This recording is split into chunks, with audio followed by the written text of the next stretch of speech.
What am I saying?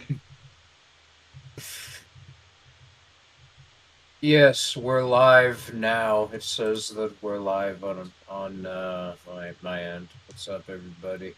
Hello, everybody. Let's see We're here. trying. We're Happy gonna try to Valentine's get Day. back.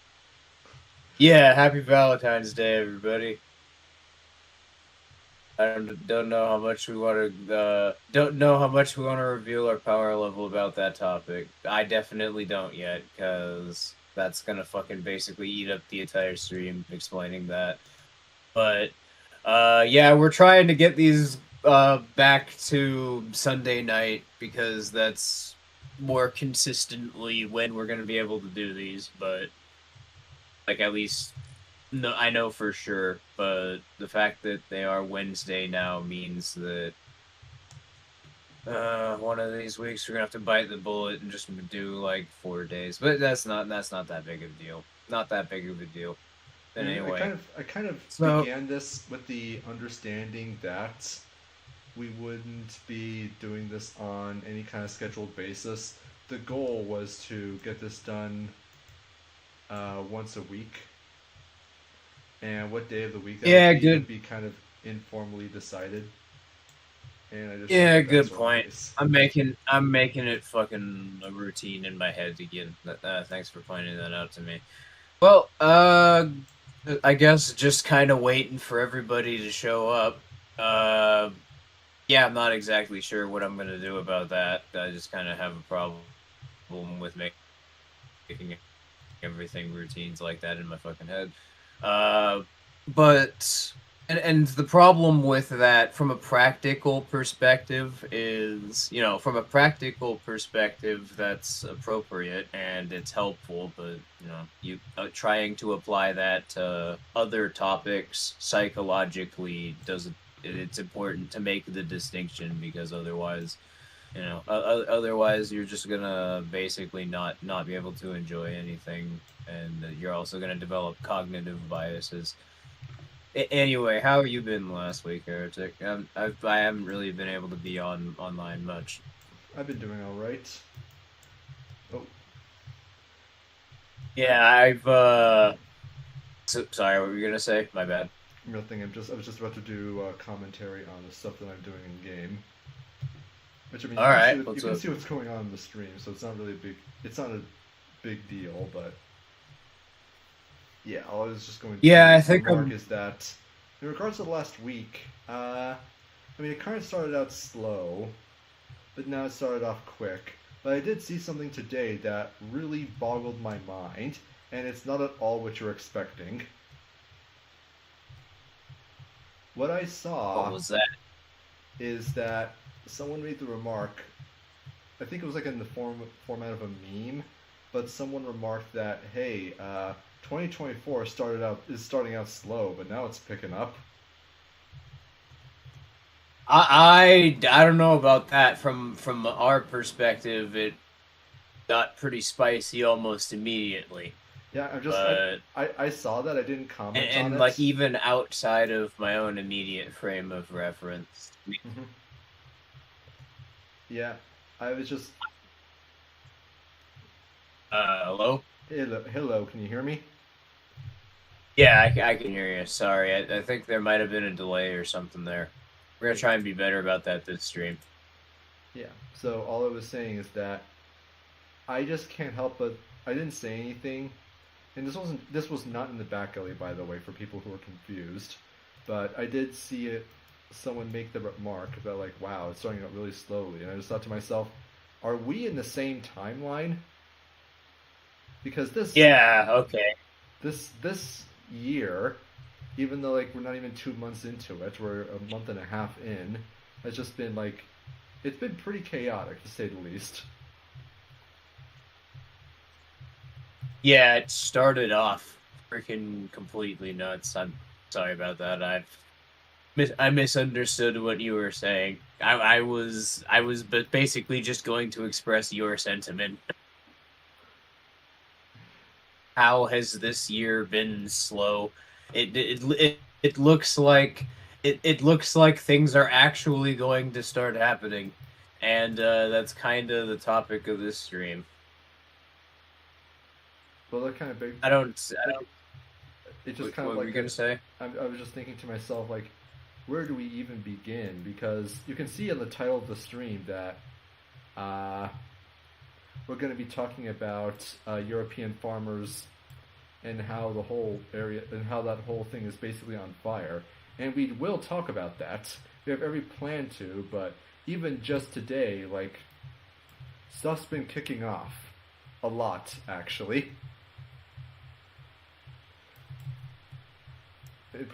What Fluffy sticks out in my dragon. mind in particular is the House of Representatives.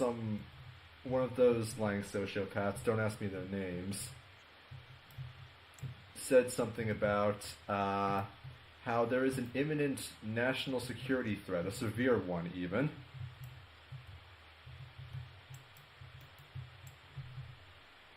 And I didn't say anything there because, well, there actually is nothing to say. They didn't say that what the nature of that national security threat was, or how it is that even know that it exists at all. It just kind of, does. And I have no idea how much of that on my end was captured on stream, but yeah, I'm sorry about that. That must have just been terrible internet. well, fortunately, everything is being recorded on my end, so I think everybody heard it just fine. At least I hope so. Yay! If you guys Yay! if you guys are My getting stony connection, ramble about the dog's attention span is forever preserved on the internet. hooray! Anyway, what were you? Yeah. Anyway, what were you? What were you saying? Yeah. So, House of Representatives, one of those lying sociopaths, said great and terrible imminent threat to national security identified. However, their call wasn't against anything in particular or about anything in particular. In fact, it was quite the opposite. They said that there is one, an unspecified one, and that they want the Biden administration to actually release information that they are apparently holding classified regarding the nature of this imminent national security threat that thus far they have failed to identify, or at the very least are not willing to identify. So we're supposed to get invested in a topic, but absolutely nothing about it is being meaningfully described to us. Yep. Basically. Yep. So how do I evaluate how am I supposed to evaluate how important I take this? Like how like what the fuck? Well, what you do is you're supposed to take it super seriously. Just trust me on this. It'll work, guys. Yeah. Really just ignore it. Pretty much. Because that's kind of the point. Is this really just it exposes how propaganda is basically just a framework designed to mechanically trick your brain into activating your fight or flight response. Because this is one of the few examples. They occasionally happen, but yeah. What is even being described? Yet you in how it is being presented to you, you still get this like your fear reaction is clearly provoked in just the framing and just the word choices used and the subtext and how the concepts are described and how the statements are presented to you. Yeah, it's just fucking you. It's just you. It's just monkey brain being gamed. They figured that out a while ago, and now they do that to you all the time. And here is just an example where it's obviously ridiculous because it's just not even describing anything at this point. But this is really how it always is. At least, like if you are someone that is still only seeing things from inside of the perspective of political ideology. But anyway, what were you saying, Heretic?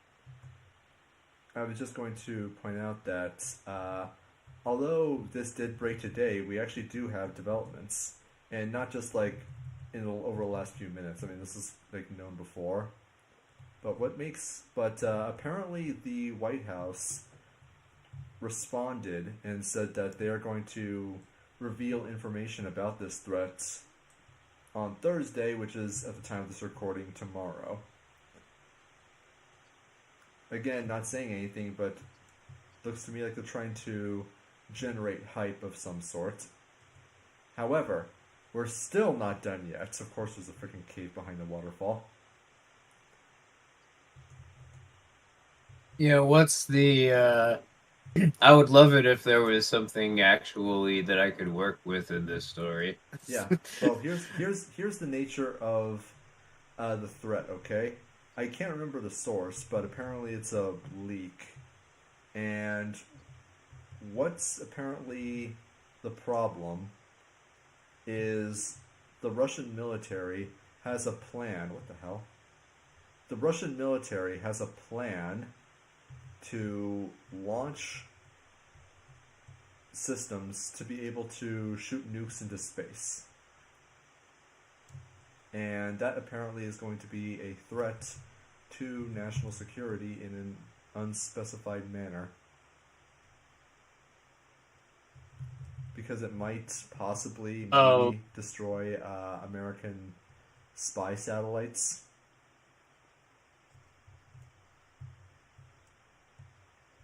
Oh yes, 4D chess move. I mean, it's entirely possible that could be like a fucking 4D chess move on the Russian government's part to like put the US in a situation where they have to operate this way because of the fact they can't reveal the existence of whatever their nukes are pointed at in space. But at the same time, that almost 100% in actuality is just a cover-up story for something.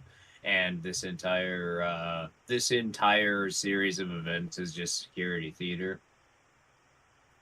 I'm guessing it's more like it's more likely that that's the case, the security theater option.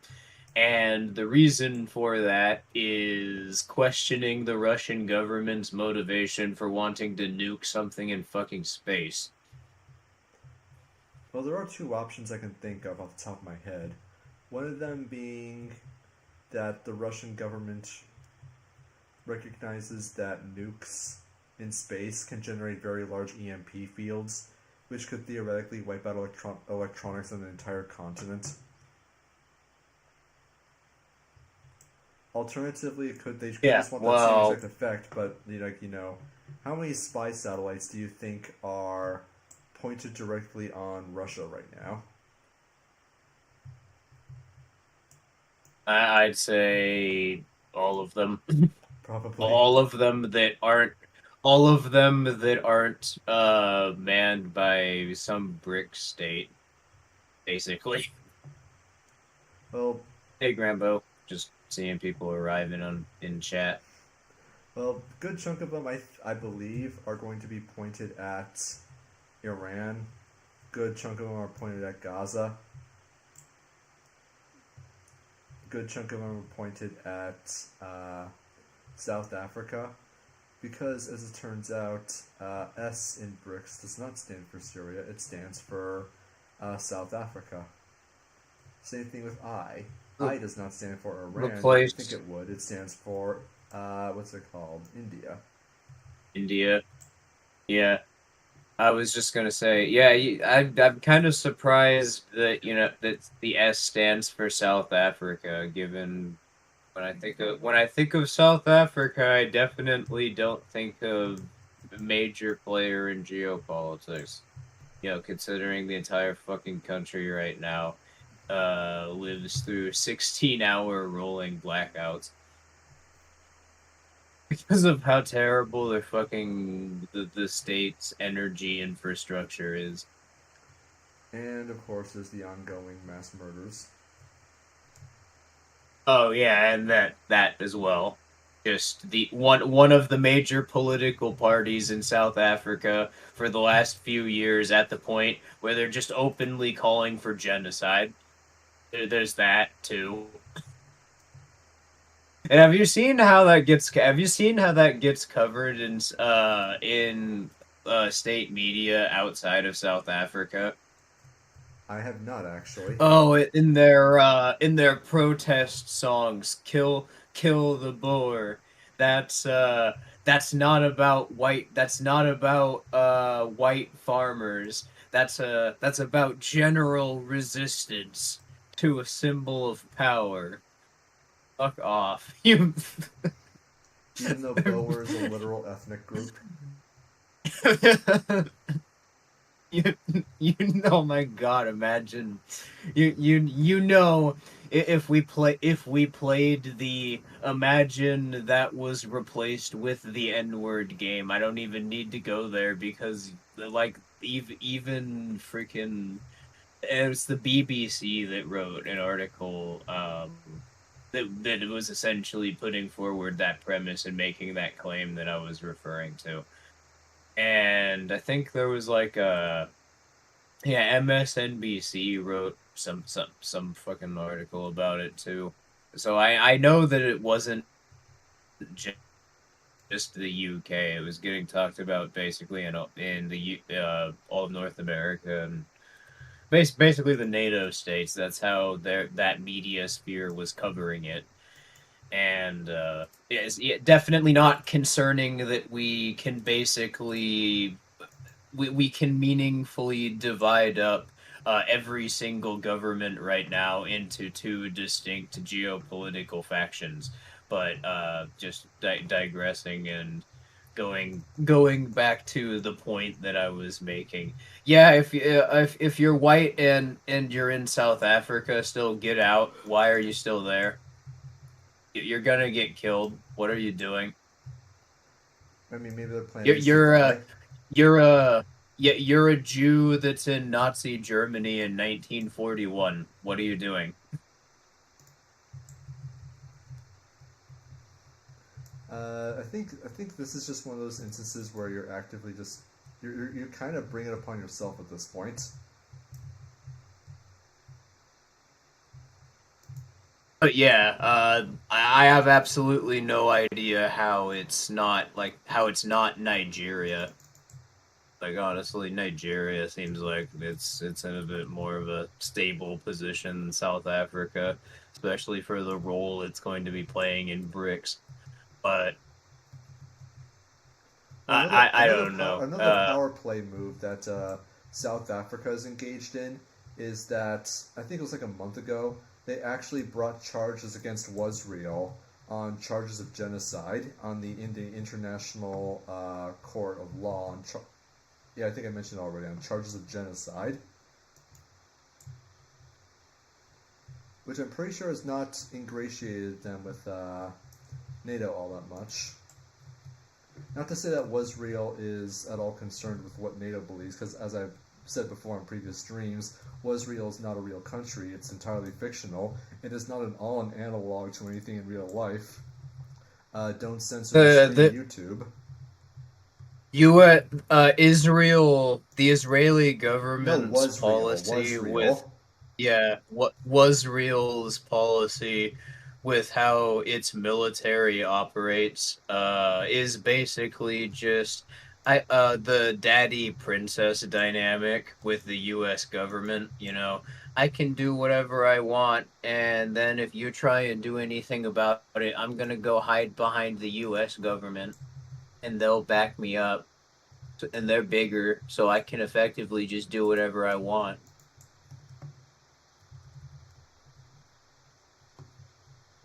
To an end. Sorry.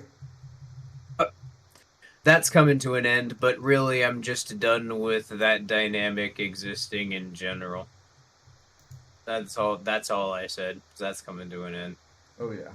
Anyway, watching watching what's going on stream right now.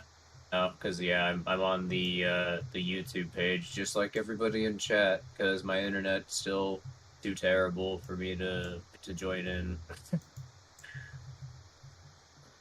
I swear, getting headshots on this thing is not The way pleasant. that it The way that it runs is so derpy that is just amazing.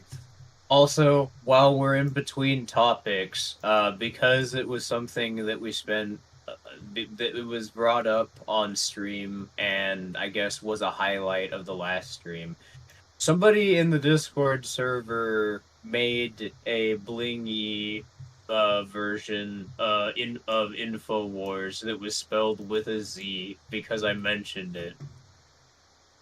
And I am so happy that it exists now. It is we need to uh what we need to do is we need to like here guys okay here's what we do. We take like we don't try to force it. Like just let it come up organically in conversation. Otherwise it's gonna come off exactly like boomer anti SJW memes. It's gotta be like Infowars with a Z, just thing that we came up and is funny and everybody thinks it's funny, which is why we run with it. But anyway, make blingy pictures like I mentioned in the last stream of these like boomer memes, like Trump memes, these culture war memes, and then try to get them to spread them around organically.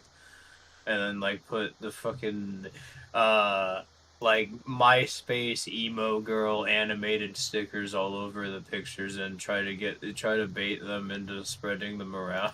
Try to bait them into seeing if we could get a few of them to like spread those around to own the libs with them. Yeah, I'm an Alex Jones viewer. What's up with that lib? Hashtag triggered. Oh, that will not. That will. I can't tell if that will end well or end extremely well. Also, that dinosaur is on a tree. It's yeah, I'm one of Ben Shapiro. And it's got like that Binding of Isaac angel thing and glitter all over it. It's like fucking got that fucking like that exact aesthetic that I was just describing, and it's Ben Shapiro in his trench coat with the katana. And it says the Daily Wire. Someone need that's almost as good, but it's a little bit too self-aware. Maybe we can do a little self-aware. Maybe. Someone can make one, and then I guess we'll see. But still, the Infowars one was perfect, and we could wait a little bit for quality instead of just fucking shitting it out without caring about it. That's how how we got the world as it is. But anyway, I guess any topics that you want to bring up, or just going back to the original topic we were discussing, anything else that you wanted to say about it? Not really. I mean, I think most of what we wanted to say about it has already been covered. I brought up before that this looks like an attempt, rather clumsy one if I may add, to get people like hyped up and worried about war. However, I don't even know if like how to dodge the draft is even increasing in search queries because of this, because of how clumsy this was put forward. Not to mention that it's just a question of who cares. They want, like, Russia wants to shoot nukes into space. Who cares? Yeah, I mean, I know that World War III is about to start, but yeah, I mean, we're probably gonna have to talk about that quite frequently, just because just because of the fact that it's a very serious prospect. But yeah, I mean, I'd like it if it's not literally the main topic of every fucking thing that gets brought up nowadays. Mm-hmm. But yeah, and I mean, suppose on that note, we can talk about what the topic that the stream was named after. You know, we can finally get to this subject. The protest movement in Europe that turned into something interesting that state media stopped talking about because it did turn into something interesting. Want to talk about that? Yeah. I mean, there was something else, but I'm having trouble recalling it off the top of my head. If it comes back to me, I can bring it up later. But yeah, just to recap, because there was a bit of a glitch on my end, and I'm worried it might not have come through the stream. Yeah, farmer protests in Europe are kind of big right now. And it actually gives me an impression very similar to what happened with what happened in Canada. The Hello? frickin' Hello? America's Hat. That frickin' hellhole, you know, the place that's actively just murdering people, murdering homeless people. My internet freaking cut out like 20 seconds there, but I assume based on the context of the last few things you said, you're talking about Canada. Uh, America's neighbor that's just murdering people. Yep, that one. I bring it up to highlight the Canadian trucker protest that happened, like, what was it, 2 years ago, three? Yeah. Yeah, and my purpose in bringing it up is just to highlight that, hey, uh, what's going on there and or what happened there and what's going on now in Europe is actually quite similar. I remember I was actually in conversations with Yeah. people in the back alley a little while ago.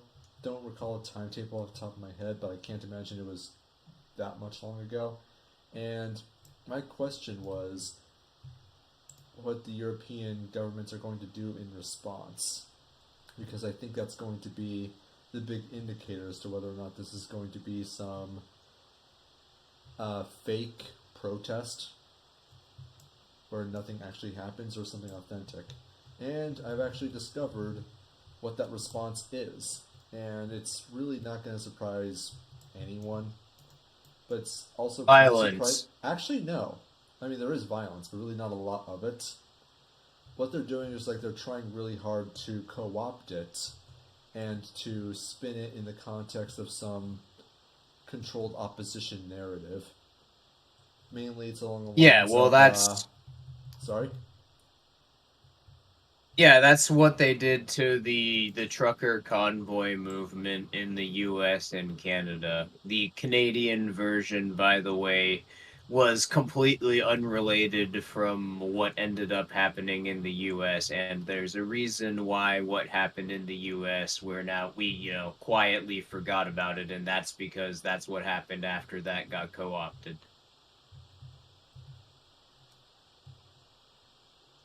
And yes, they always try to co-opt grassroots movements. That's the controlled opposition is the go-to strategy that the government starts with for any actual dissident movements. Mm-hmm.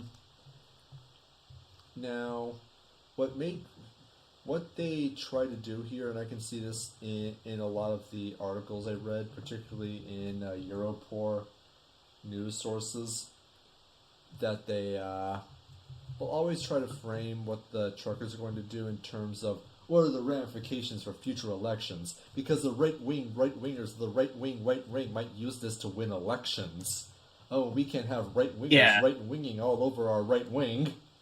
I swear, there's something like there's something comically insane about how European media discusses politics, because they are physically incapable of discussing it outside of any context other than the framing of political spectrums. Elections, yeah, it is pretty funny to listen to it after a period of time. It's pretty funny, and then it's like, yeah, you realize that this person that you're listening to is basically just a human and or gate. and then it becomes slightly unsettling.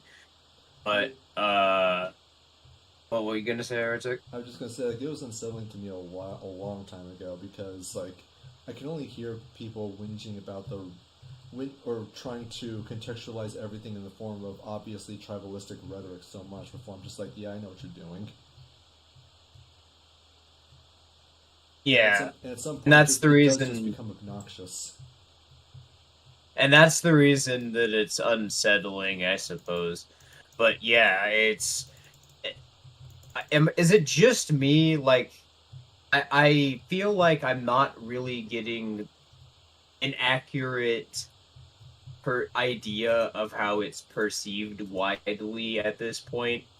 But to me, I just look at what's actually happening, like what the farmers in Europe, which, by the way, the reason that we're describing it so generally is because it basically is all across Europe and it really isn't a movement. It's just something that people who happen to own farms are doing, as far as I'm able to understand it. But yeah, it I understand first of all that they can't talk about it from the perspective of how it threatens the state's interests, because that requires acknowledging that ideology is not in fact something that just in a vacuum determines what governments can and can't do, which undermines the state's propaganda model, because norms in society are supposed to just be something that exists because states are supposed to be something, or organizations that conceptually resemble states are supposed to be the thing that defines societies. So they can't accept that, and I understand why it just seems hilariously out of touch at this point, and I guess that's what I'm getting at. Does it seem out of touch to anybody else? Because that's all that it like that's how it comes off to me. It very much gives me the same feeling as the story that I heard that came out of North Korea in like either the 2000s or like the early 2010s, of apparently in some village there was a house that burnt down, and the woman that it was inside the house just saved her kids when the house was burning down, and didn't care about the portraits that everybody in the state was forced to have of, the Kim family. And because she didn't save the portraits, the state media there like covered the story as and framed it as though she was unpatriotic for not doing that, and she was even put under fucking police surveillance because of the fact that she didn't save the pictures over her kids. And that's the level of disconnected from like the norms that most people operate around in the social environments they create for themselves. It just seems so fucking out of touch with how people actually think, that it's surprising to me that that's actually propaganda the state's putting out in exactly the same way. Like, do you know how you sound to other people right now? What the fuck is even the point of this? Because it's so obvious. We haven't even really described what's happening. But TLDR, and this is, you can understand what we're talking about. Farmers with tractors and huge piles of manure in Europe are blocking off major highways all over Europe, which is specifically designed to disrupt white market supply chains in order to undermine the state's ability to have a political economy operate. And the reason they're doing this is because the European Union is specifically trying to make it impossible for them to live their lives uh, by changing the way that they enforce their land titles, because of them trying to change their energy infrastructure. Yep, if you recall, I think Germany, was it, like, just a few years ago, went out of their way to try to shut down, like, literally all of their nuclear power plants. And I think France is doing something similar. Yeah, it's most countries in Europe at the moment, most governments in Europe.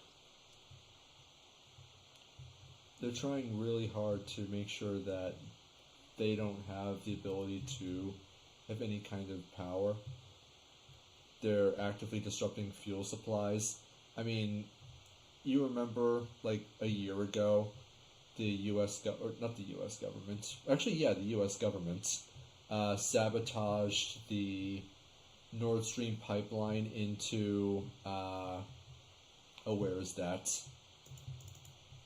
Into Germany.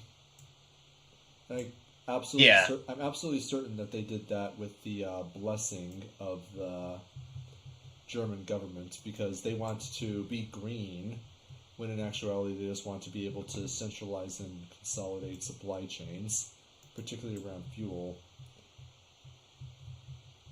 Someone mentioned the protests are in Wales.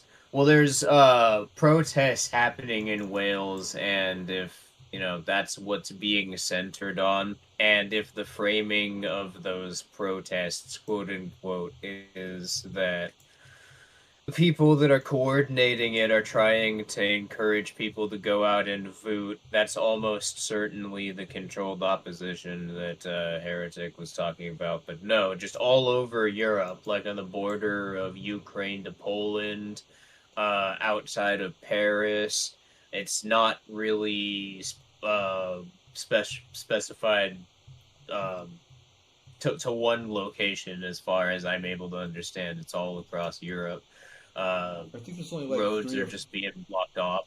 I think it's like so widespread now that there's probably like 3 or 4 EU countries total that don't have them. And I think one of them is Sweden. I can't remember what the others are. Well, and it's pretty significant, and as like the main reason that this is different from the trucker convoy that happened in the US, and the reason why the US government reacted to the trucker convoy that happened across the US differently than the Canadian government, is the means that both of these groups are employing. That's the difference. It's what actual behaviors they're carrying out. And the major difference here is that as far as the performed means that they're carrying out, the trucker convoy in Canada blocked off entire roadways. They blocked off roadways. They specifically hijacked the trucks so that trucking companies weren't able to ship supplies from one region to another, which was disrupting rates that needed to be fixed in order to have a fiat currency, which is the reason why the Canadian government had to respond by violently suppressing it. And the reason why the one that happened in the US was different is because this was basically just a group of truckers driving around doing their jobs regularly, but holding signs on their, attaching signs to their bumper stickers saying vote for Trump. In other words, they basically As did far nothing. as yeah, they did absolutely nothing. And the reason that the Canadian government responded differently was because the first one actually disrupted the Canadian government's ability to function. So they couldn't let it continue. And that's what's happening in Europe right now. They're doing something that is actually, in a demonstrable way, disruptive to those governments' ability to continue functioning. But think about the thinking in that decision making. Think about the internal reasoning behind making that decision. It shows a awareness of the government's organization model. It shows that people understand this. means that people know how Not to target it. necessarily from not necessarily from a philosophical perspective. Maybe they wouldn't be able to articulate it in the way that that many of us could, but the fact that this even is happening is kind of a veneration in a way that I wasn't even really expecting of everything that we're saying. It's just people directly disrupting white market supply chains, specifically because they understand the broader implications that will have for other aspects of the white market Did anyone else see these because guys of what the T-posing? state's doing to them. What was that? Sorry, it's completely off topic, but I was just playing through the game, and I swear these guys are T-posing. I'm not seeing anybody T posing on my end. No, On they're the not yet. stream, everything looks fine.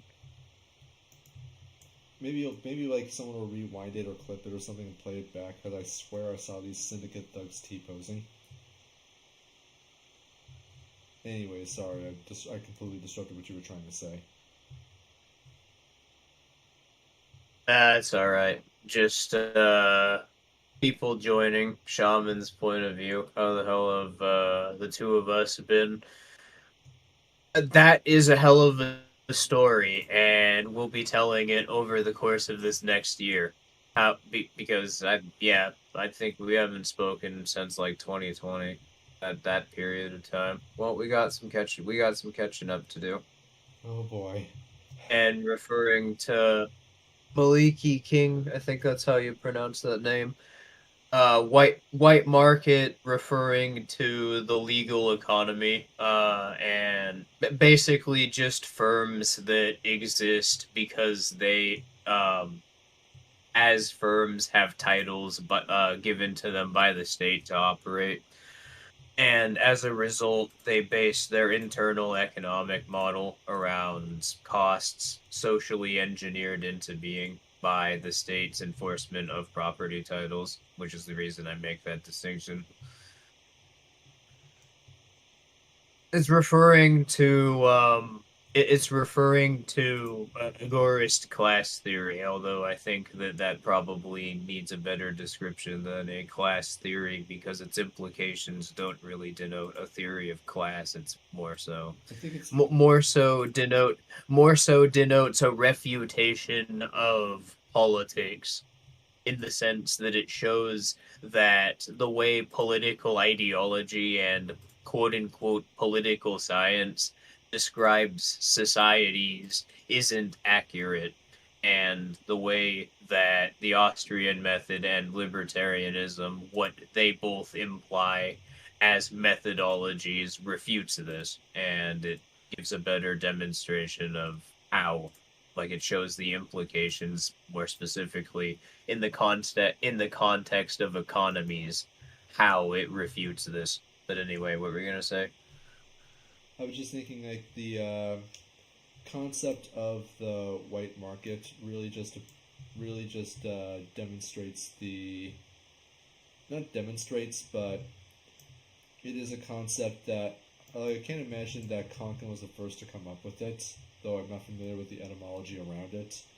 It is popularized within the five markets theory, where it's like it just simply goes like the pink and red markets aren't really important to this, but it's like black markets, illegal goods traded illegally, white markets, legal goods traded legally. That's the simplest way to put it, at least in my opinion.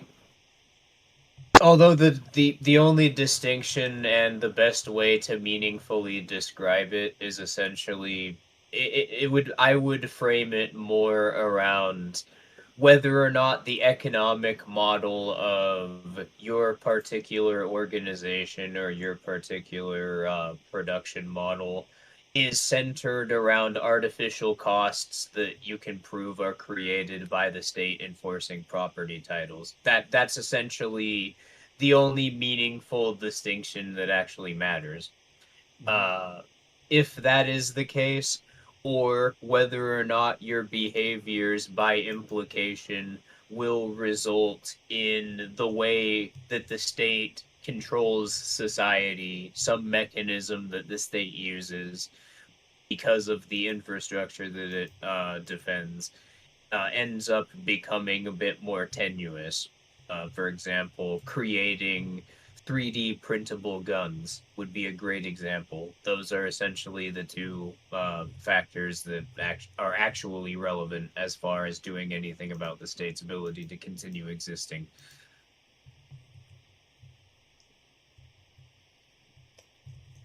What do I? I'm thinking about something, but I can't. I was thinking about something, but I cannot remember what.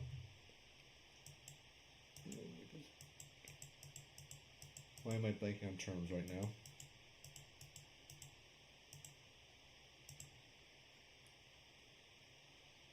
I don't even know what you were trying to bring up. Blanking on terms. Well, it happens to me a lot. It'll come back to me eventually. Anyways, so. Oh yeah, shaman's point of view should meet up and talk at some point. Well, you should stay tuned in to see what's going to be happening with the back alley, because we've done 4 streams now, and our plan was to do 4 streams in order to sort of announce to everybody that we're coming back. But we've been doing shit in the last couple of years, and we're ready to start making moves. That's all that I'm saying here, and that's all that we're gonna be saying publicly on the stream. But yeah, the back alley, essentially the back alley Discord server. Pardon if there's a lot of thought buffers going on at the moment. I'm trying to think of a way of describing this, but there's going to be a major restructuring of the server, and I'm going to be writing an essay in a new channel. That's one thing I do know for sure. Essentially announcing what I intend on doing with the server and the community around the channel. That's not to say that like if you want to just watch our content casually that you can't, but I have we have an actual specific idea of what like we want to do now, and we actually can take specific steps towards it. So that's more what we're interested in at this point, and the content is something centered around that, and we'll be talking more about that to come. But anyway, you have anything to say, Heretic? Right now, no, not really. Just that. Sorry, I'm kind of distracted at the moment. I think you can imagine why. My base is being attacked by Greninja, Mewtwo things. No, actually, and I quote, fangirls who can't contain their love. Bruh. You can see it on screen. Bruh. Is that? It actually does say that. Okay. It's kind of hard for me to see it on, like, I don't know if it's just my monitor or, like, the way that the color is coming through, but I could barely see that. Fangirls who can't, oh, okay. Mewtwo, Greninja things. No, actually. Totally original characters, right?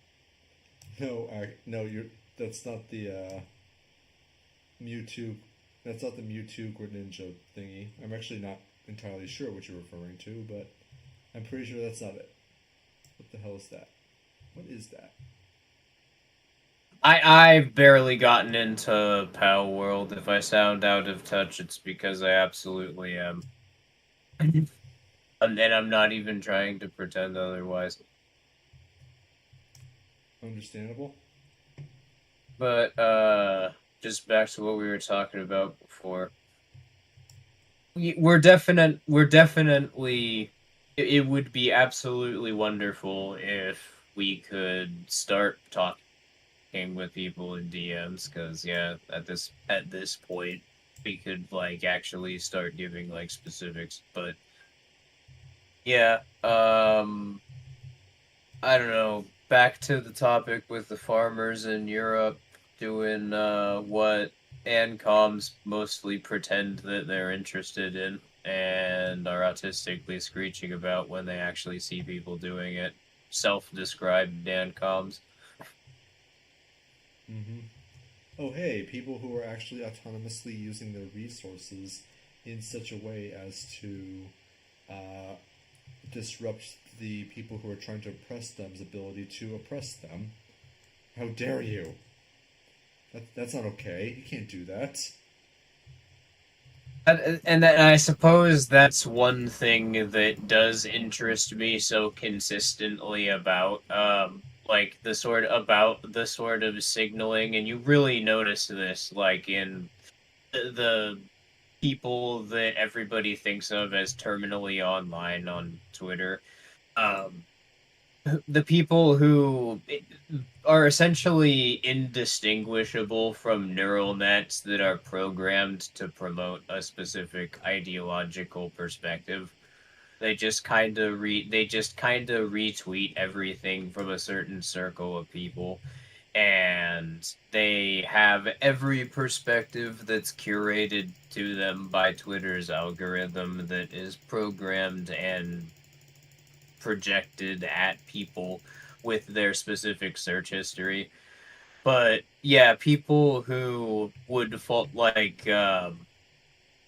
identify with the so-called progressive ideology, how specifically the ones that would openly talk about a general strike and actually understand the concept of a general strike, how many of them I saw easily just went along with the government characterizing people actually doing a general strike as fascists because that's contradicting the pretext of the state being the democratic will, which is exactly how the state framed it, that was able to convince politicized leftists to go along with it. Pardon me if I'm describing it poorly at the moment, but I think I got my point across fairly well. I understand what I said. Well, there we go. I'm sorry. I'm very high right now. Understandable. Stop being high. Yeah. So, I don't know. I think actually, I'm coming across. I am joking. What By was the way, that? just to be clear, I am joking. But Yeah, it's not that it's not like there's any problems or whatever, but yeah, I don't know. Based on how I'm coming across here, I think I might have overdone it with this particular strain, at least for streams. I'll remember that for the future. all right, so here's what we do. Okay, at some point. So, uh, sorry, I'm just trying to use nonsense words as a means to give myself a buffer with which to collect my thoughts. But my thoughts have been collected, so here's the really, really important, not actually important takeaway. The background for the protests, I do think, is actually going to be useful to give some context as to what the heck is going on. So, what's going on is that I think it started around 2017, or at least that's what the research I was doing suggested when it really started to kick off. At least the first beginnings of it. So I can't remember in what country it was, but it was just a bunch of people talking about, like, hey, we are farmers, right? And we have rising fuel costs, as well as these political standards that are being imposed upon us by people who very obviously do not have our best interests at heart, who are making it more expensive for us to, of course. And The government's perspective, and they're also upset about the concern of great replacement theory, which is motivating their behaviors. That is exactly how Sky News would frame it. most likely, Yeah, yes. there we go. There we go. The difficulty I was having is that I was trying to stretch out my investment in a topic that I seriously could only be invested in for about a half hour of the stream. I'm sorry about that, everybody. I was just giving too much of a fuck. That's apparently what the problem was. Oh, All right, continue. yeah. Uh, so what was happening, or what is happening, or something along those lines, is that the U.S., not the U.S., farmers, like it was small for some local farmers in some of the more fringe European countries. I can't remember which ones off the top of my head. Were upset at rising fuel costs. How they seem to be actively being targeted by the European Union in particular, which is accurate, mind you. But They believe themselves to be targeted by by the waves of migrants. And then neo-reactionary content creators say, "Look, they're saying in their state media that they're concerned about us pointing out that their open borders immigration policy is a problem, which means that's really what they're doing, and that's really what they're thinking. That's their agenda. It's proof." So anyways, this sorry, I yeah, didn't mean to interrupt you.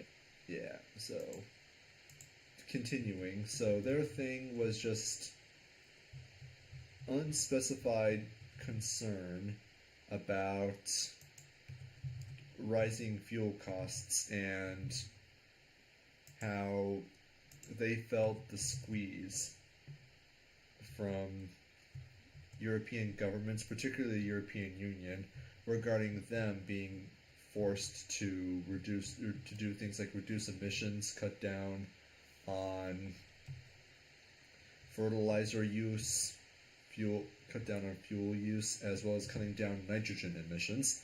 Now, what the hell a nitrogen emission is, I'm not sure. And it always struck me as bizarre because nitrogen is 70% of the Earth's atmosphere. So they're basically just emitting what's already like the majority of the atmosphere, anyways. So it really didn't make any sense to me. Maybe I'm just misunderstanding the problem. That could easily be the situation. However, that seemed to be the issue. However, as their concerns were kind of, sort of, totally, completely ignored, this situation continued to escalate, and now they're just at the point where they've completely lost control of the narrative because like it's everywhere.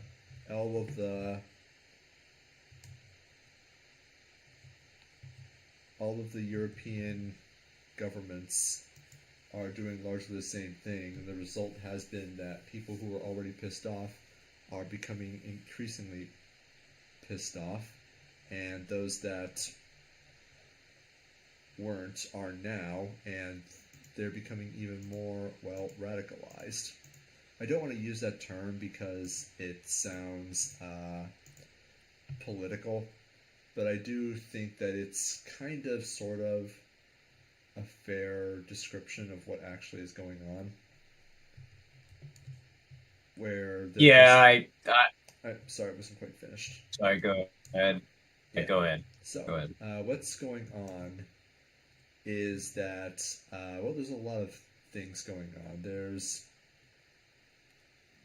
a lot of like increasing fuel costs because European governments are actively disrupting their own ability to have energy in a way of trying to consolidate supply chains domestically. And there's also the use of foreign imports competing with yeah, foreign imports competing with domestic production. And because that, what's it called? Foreign imports and those farms don't have to abide by the same regulations and requirements that domestic ones do, they end up being significantly more expensive. Yes, unique predicament where all of the states, the NATO states, are imploding internally, so they have to prioritize putting forward all of, they have to prioritize reinforcing their propaganda model so that their populations don't eat each other because the people actually living there have the resources to do something about it now. But then the BRIC states are in a position where they could take advantage of this to try to gain leverage over the NATO states. But in doing so, they're propped up entirely by the supply chains that are going to implode, by the political economies imploding that the NATO states are running. So basically, it's just an unavoidable shit show. And Great. There's really nothing that they can do about it. I mean, they're certainly trying, but right now, like, I've heard in the last couple days that there have been actually concessions being given by the European Union to try to appease the farmers. Where it's like, okay, we're going to remove that provision that requires you to cut down on your nitrogen emissions. And like little things that strike me as just token gestures, but things that they think are going to try to appease them. Because it occurs to me that, unlike with, say, Canada or the United States, the European governments don't really have the ability to control or co-opt them or violently oppress or violently suppress them. I mean, it's like you have the case where in Germany, like 2 or 3 or 4 years ago, saw a story where it's like they have to shut the lights off at certain national monuments in order to save costs on electricity. And I remember hearing that and thinking to this meme that I've largely popularized on my own, where it's like the interests of the United States government, or just any government, just to keep the lights on for another 5 minutes. And I thought to myself, Germany can't even do that. Well, of course they literally can't anymore because they've shut off like a good chunk of their electricity supply. And then they're not receiving fossil fuels through the Nord Stream pipeline anymore. So there's really no winning position for them at all. They're kind of just screwed. Yeah. Well, and I think that's what farmers in Europe are recognizing, but the fact that they're recognizing that is a demonstration of people identifying the state's internal model of organization.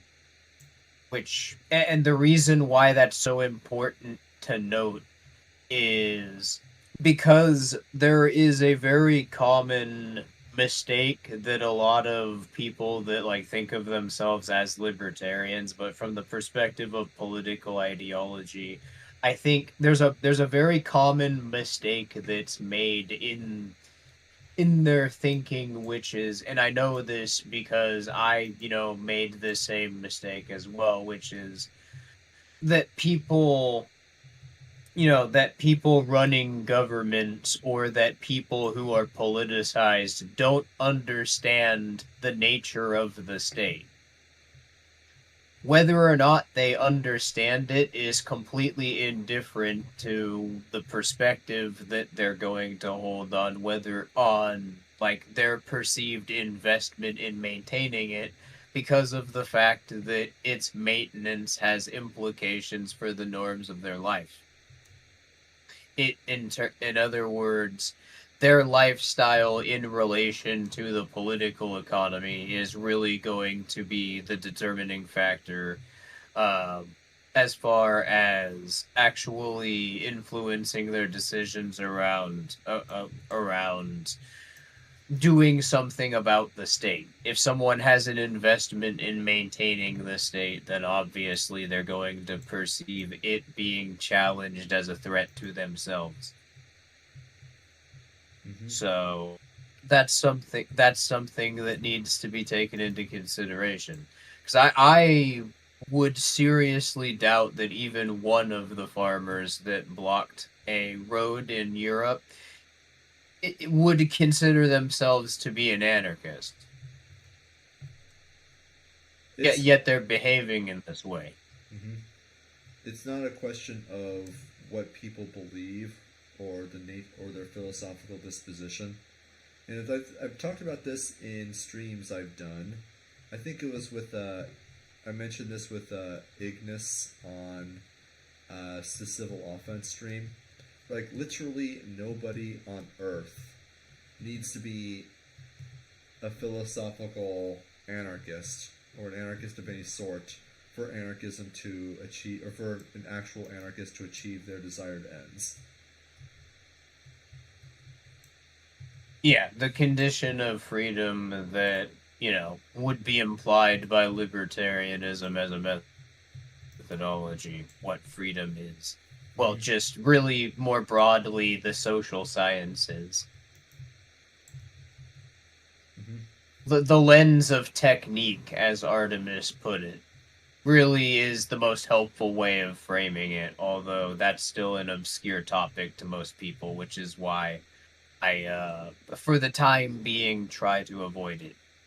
But yes, we do need to popularize technique. I don't think that there should be an equivalent to like read Elul, because I don't like that. That's forced and ham-fisted, and it comes off as preachy, and there's a reason why no one other than Nazis share read Evola, and no one other than Marxists share like read book chin or read capital memes.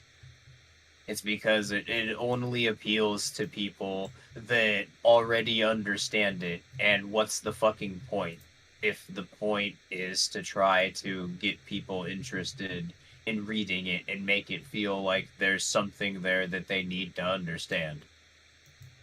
So I don't take that approach. But yes, we need to make it so more people have read Technological Society.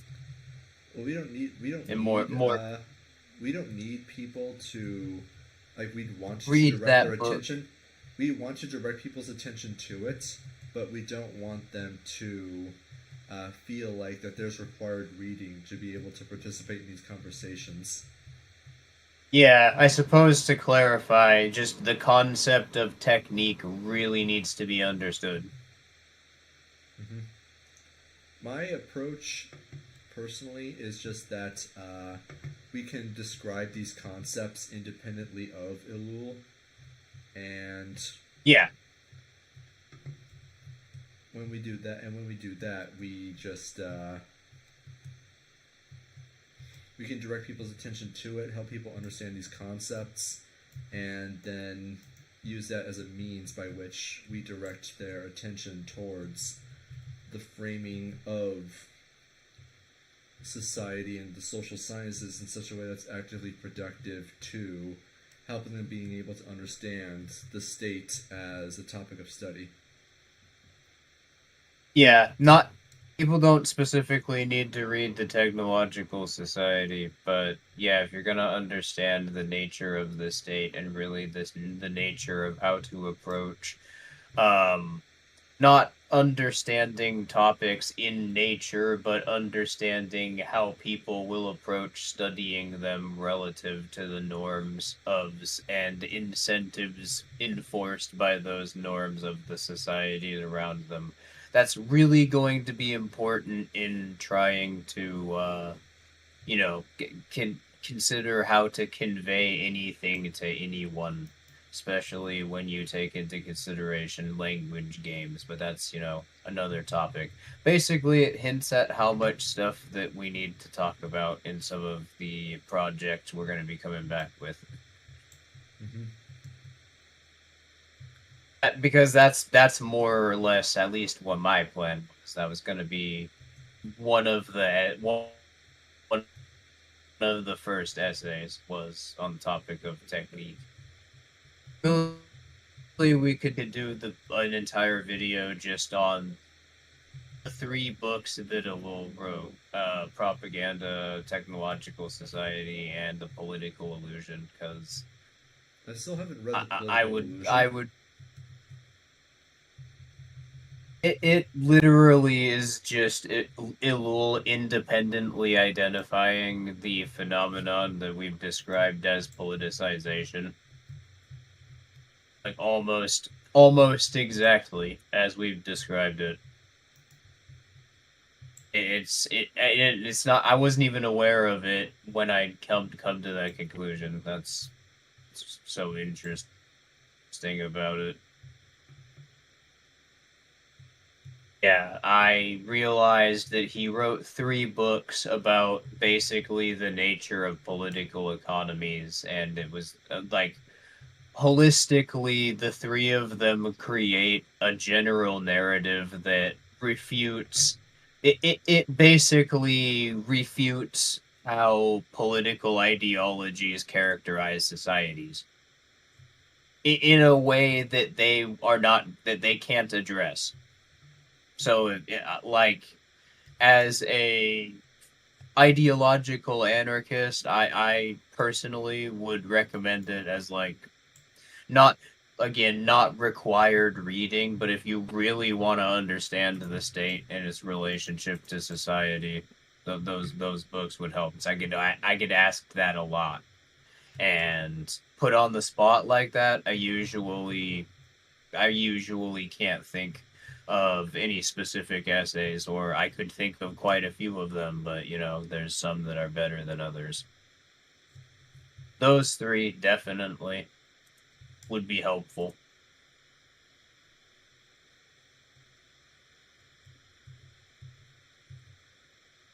Yeah, I gotta get it. I gotta get on. Damn, watch what's Sorry. I'm just watching what's going on right now.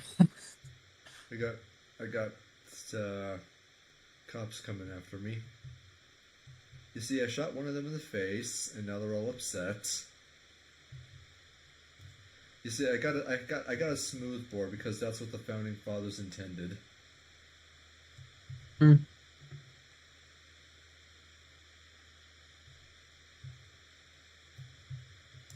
Damn. It's for I'm sorry. I'm trying to. One of them just appeared out of the ground. Yep, that's what they do. Even the ground. Yep. Even the ground people hate you because of whatever you did to incur this. Well, whatever I did, They have friends in the ground and they're not happy. All I did is I shot this penguin in the hat.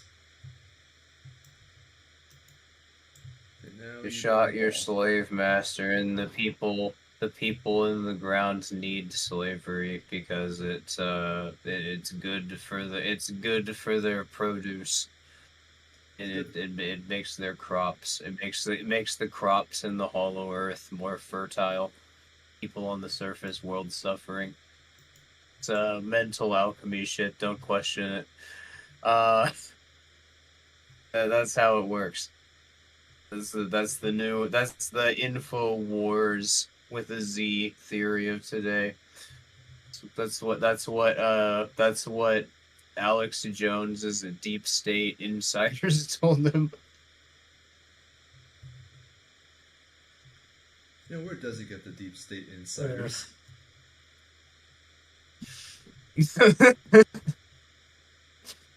My deep state insiders told me what Arceus's real agenda is. It's to reset humanity because there's too many sinners. They have to go back to a simple life of being agrarian communist boy kissers in the fields. And that's why the new world order loves communism so much.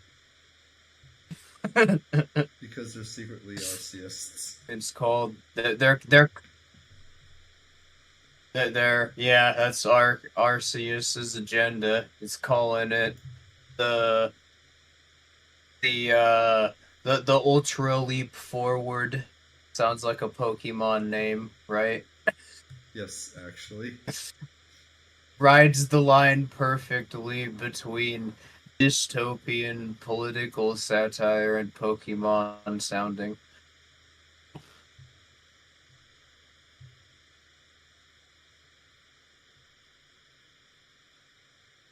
Pokemon, yep. Damn, these guys are not. These guys will not stop until I'm. These guys will not stop chasing me because they just teleport directly to me. If that's the case, what happens if I go up? Are they called? I'm so wait. Are they called the PIDF infantry? Yes. That is that is amazing. I think you're making a reference that I'm missing. JIDF. I don't know what that refers to. Freaking Jewish Internet Defense Force. And I think at this point they're just the slightly less psychotic. It's they're Israel state-sponsored Discord moderators, basically, and they're the PIDF is. It's amazing. I mean, I love this game. I love this game more with every update. This wasn't updated, at least not recently. So these guys are just here. Just that now I pissed them off. Well, please don't change. Don't ever change. Okay, these guys are just massacring random pals.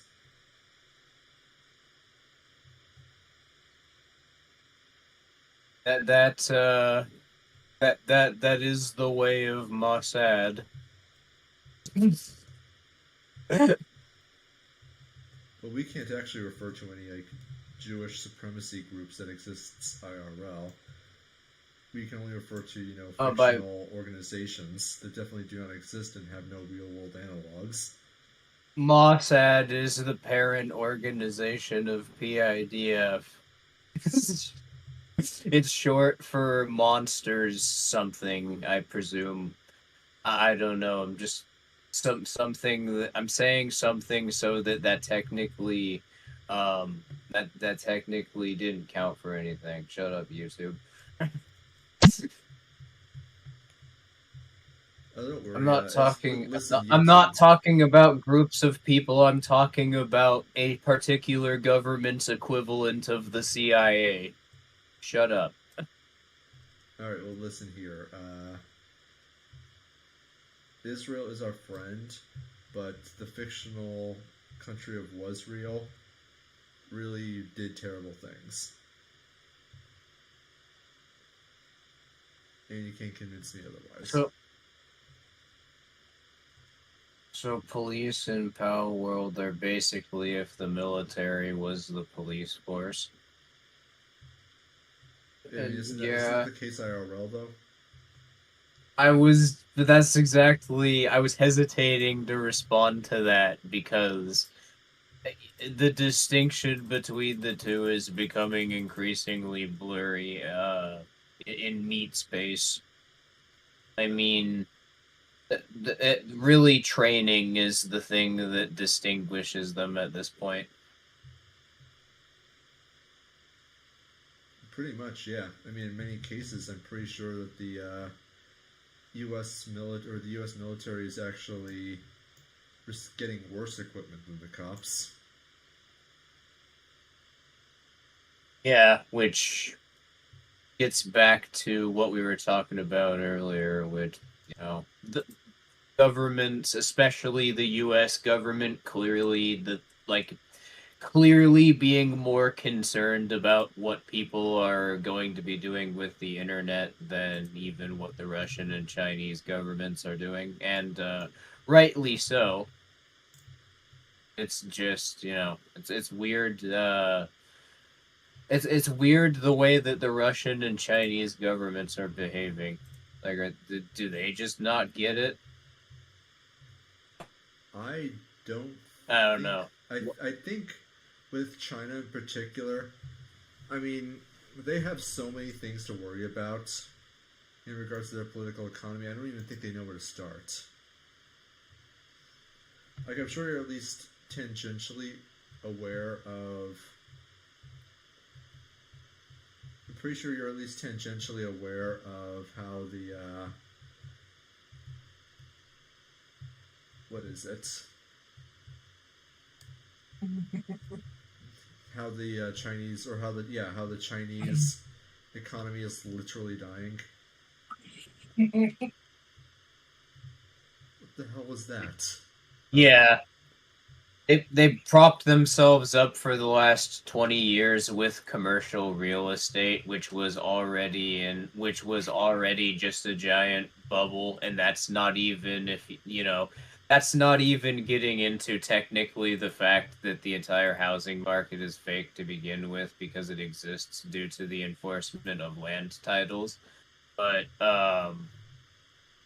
yeah, like it's Oh, sorry, I lost my train of thought. What was I talking about a second ago? Because Doug was laughing in the background about something. What was I saying, Heretic? What were we saying? Alright, so what we were talking about. I'm just gonna try to reload this because those cops are getting out of control. So what we were talking about before is just how the Damn. Bruh.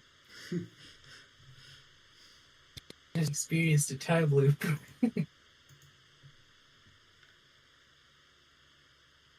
Hey, Doug, we're live right now. Sorry. Yes, so it's all right. But the random non sequiturs we could do without. So I'm sorry for lingering on that for as long as I did.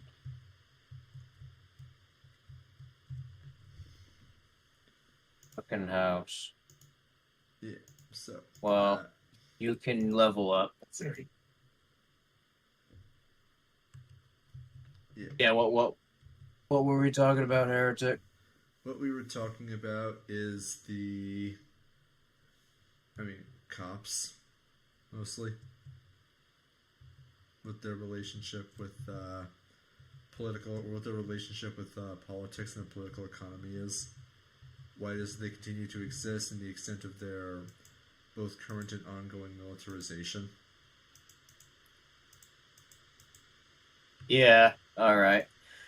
But yeah, it's getting to the point, just where so much of the state just in propping up its infrastructure is just threatening people. That's the only thing that's actually allowing the state to continue existing, which is just, exposing to everyone how artificial it is. And what I'm suspecting is it's because of how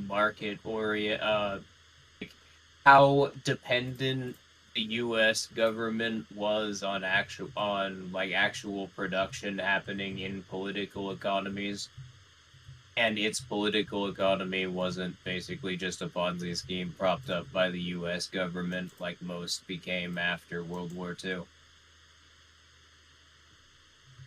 So it's kind of a weird situation where the U.S. government holds a gun to its own head and is doing that in order to threaten every other government. Because if it goes down, then every government goes down essentially because of the rates that are already coordinated around supply chains that it strategically controls.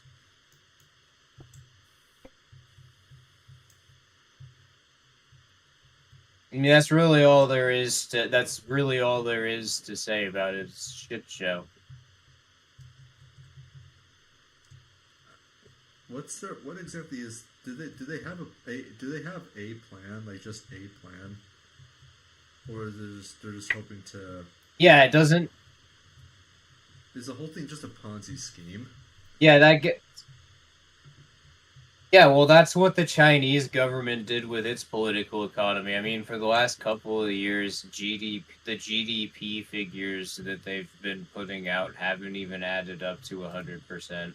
And that gets me back specifically to what I was talking about. Thank you for bringing that up. The Chinese government basically is entirely basing its political economy around a real estate bubble. Like, that's the reason for those ghost cities that everybody's been pointing out. Those cities that have been getting built that do not exist for the purpose of being habitable and exist only for real estate to have been legally registered to have been created. But yeah, nobody lives there. The structures are so unstable, nobody can live there. That's the reason that the Chinese government's been doing that. It's this specific incentive right here at play because of the fact that their political economy is just a giant real estate bubble. And commercial real estate was already just undermined on a global scale in a massive way because of large language models. Oh, that's gonna be fun to explain. Should I explain it? Yeah, sure. Oh boy.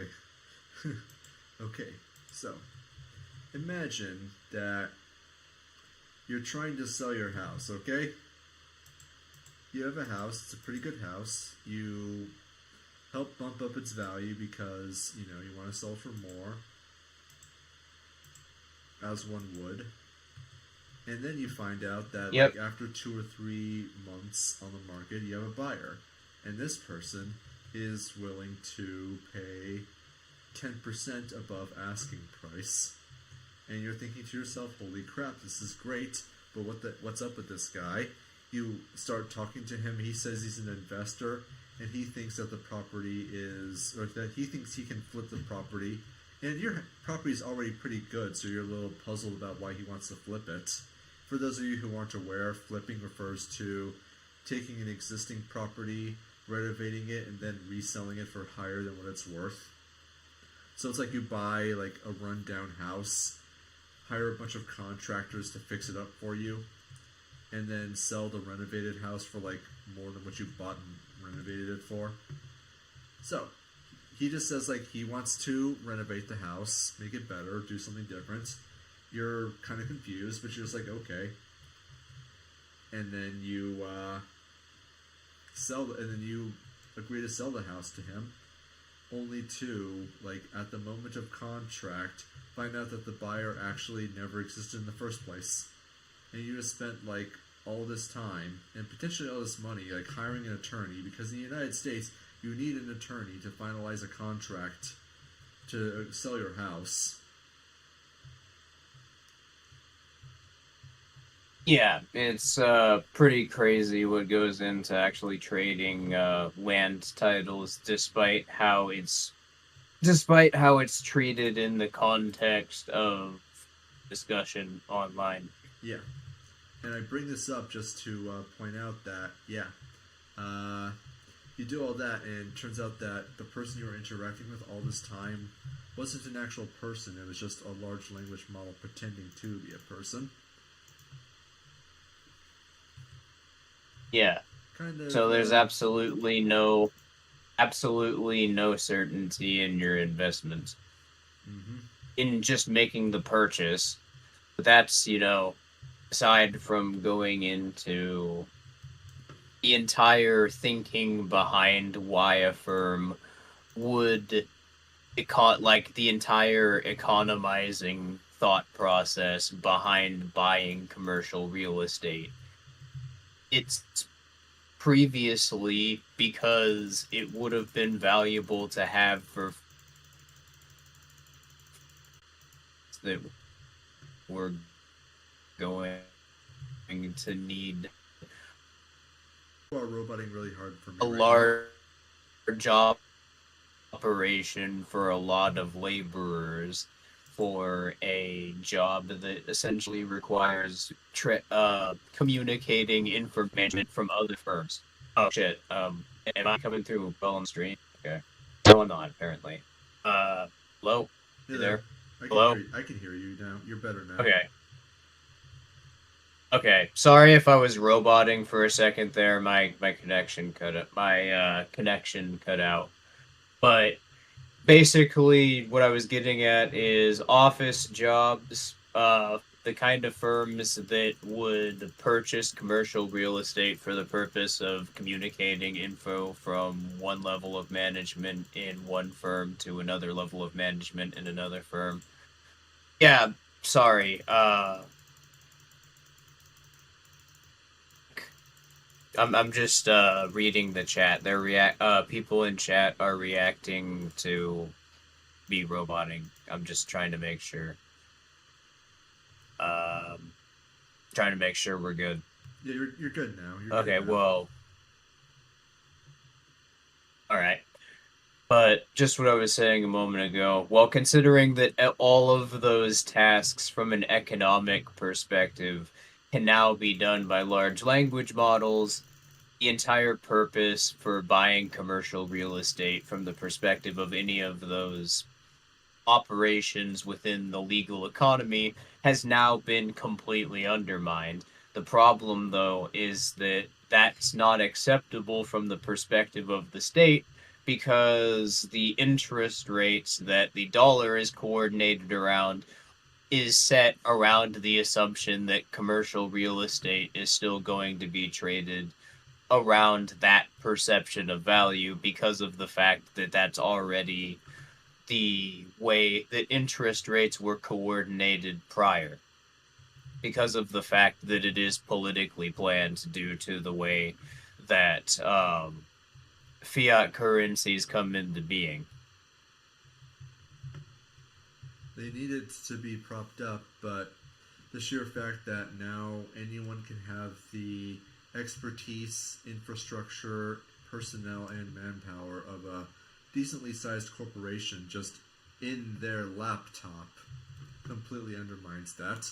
I mean, just the other day I was reading an article about an office space, a very large one, that actually sold for a couple $1,000,000, which is a lot, don't get me wrong, until you look at it and say, like, that it sold for $9 per square foot. Which is it's nothing. Insane. It's nothing. That thing sold for nothing. They basically, like, as far as the real estate market is concerned, they basically gave that away.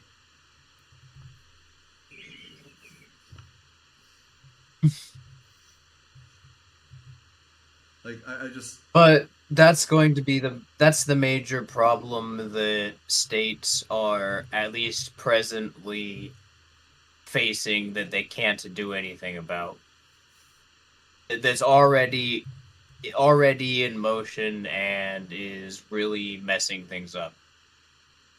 Which makes the Chinese government's behavior all the more bizarre because of how much more dependent their political economy is on it. They're not really going to be able to get much success anymore, I don't think.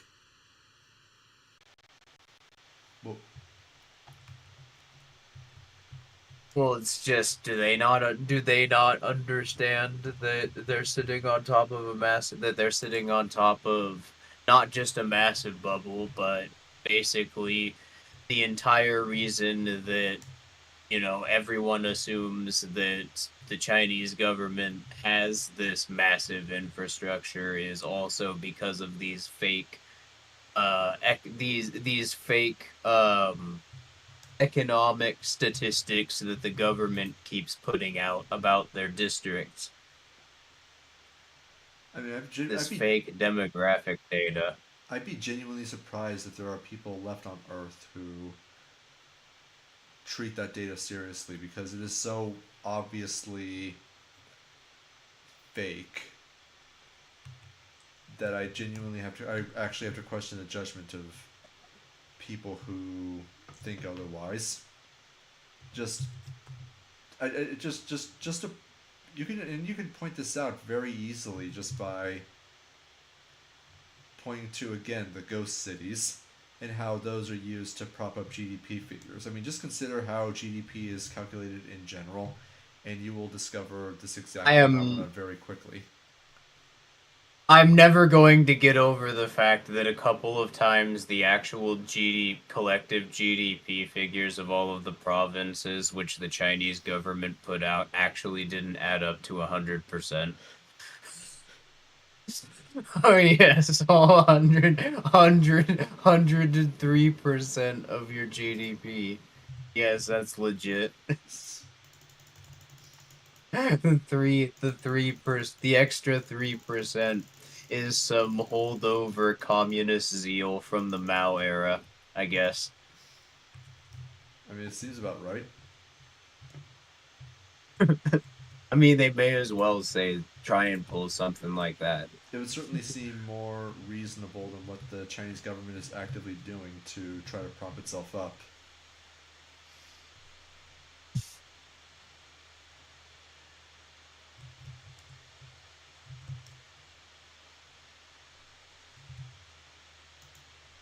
Good lord, what else are they gonna try?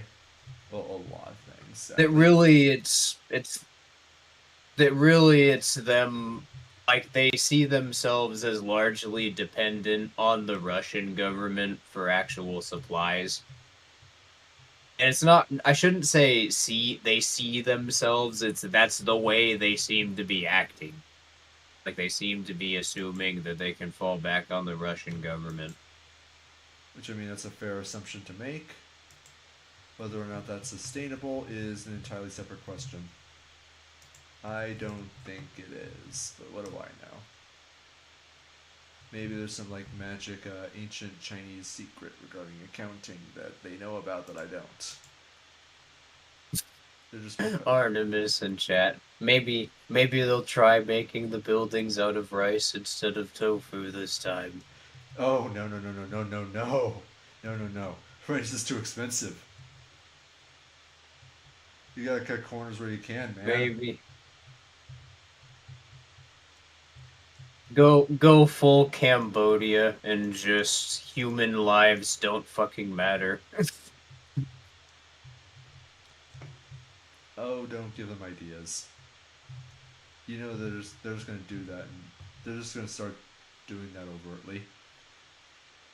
Yeah, sorry I wasn't in the Discord server. I was I was going down that rabbit hole over the last like week and a half, like looking into the Khmer Rouge because it's actually it's interesting because it's a government that functioned in a way that defies how political ideology frames governments in just about every way, as well as the history around how it came into being, defying how political ideology frames governments in every single way.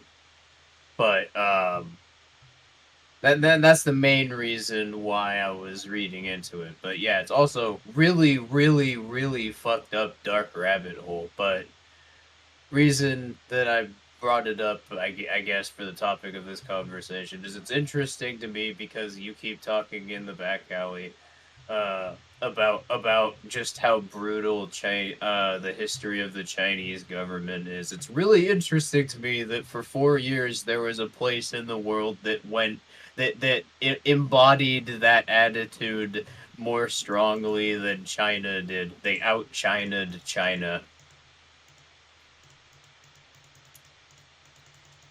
I just have to wonder, how do you pull that off?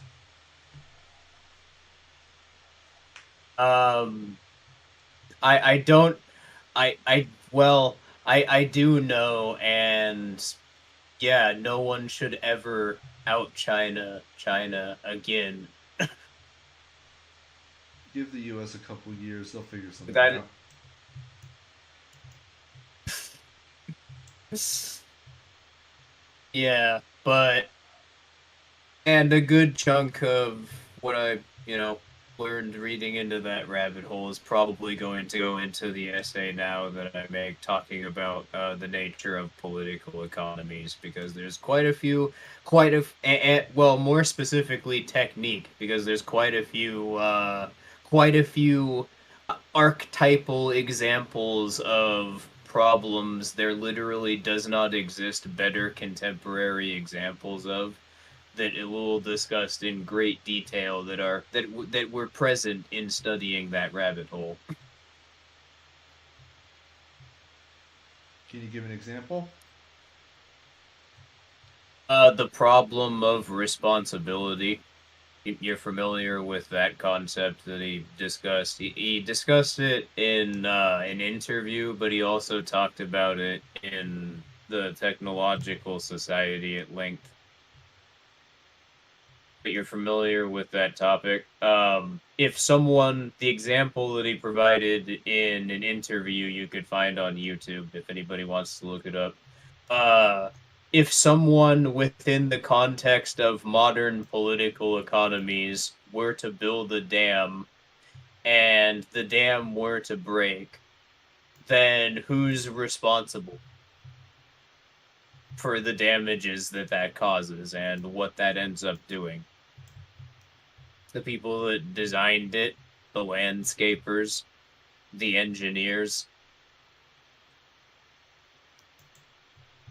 Because of the enforcement of property titles, economic models more specifically being based on top of this problem now emerges where basically there are just behaviors that exist for a purely technical purpose, and they're purely indifferent to their ethical and moral implications.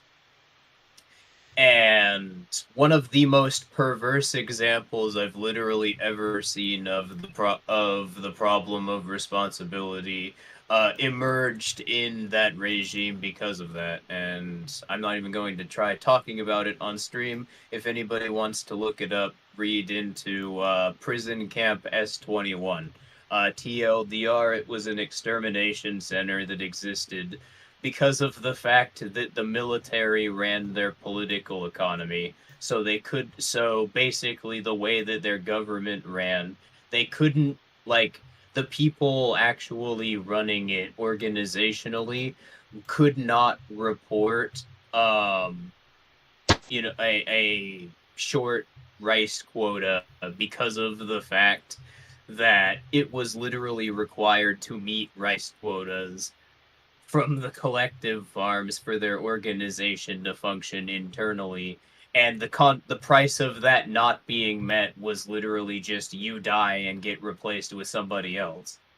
So what ended up happening is the people running the collective farms created a prison so that they could just blame people for being CIA saboteurs as a way of making it so they never get executed. And that just resulted in this prison being created purely for the purpose of people in the government uh, finding innocent people to accuse of being CIA saboteurs as a way of explaining away short rice quotas so that they could be taken there, beaten until they get a forced confession and name some other people so that the process can continue so that the party officials could never get fucking executed. Sounds about right. A way of deferring The blame. the worst example of the problem of responsibility that I think I've ever seen in history.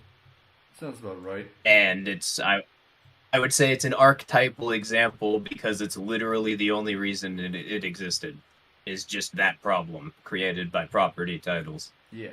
I'm reminded of, and I'm pretty sure most of the people in our audience are going to be familiar with this, of the, I, for the life of me, can never remember where this is from, but you'll know what I'm talking about when I mention it, where some government wanted to get rid of snakes. I think they were cobras in their area. So they put they put an open bounty for the head of every cobra that would be brought to the government, and the government would just give them money.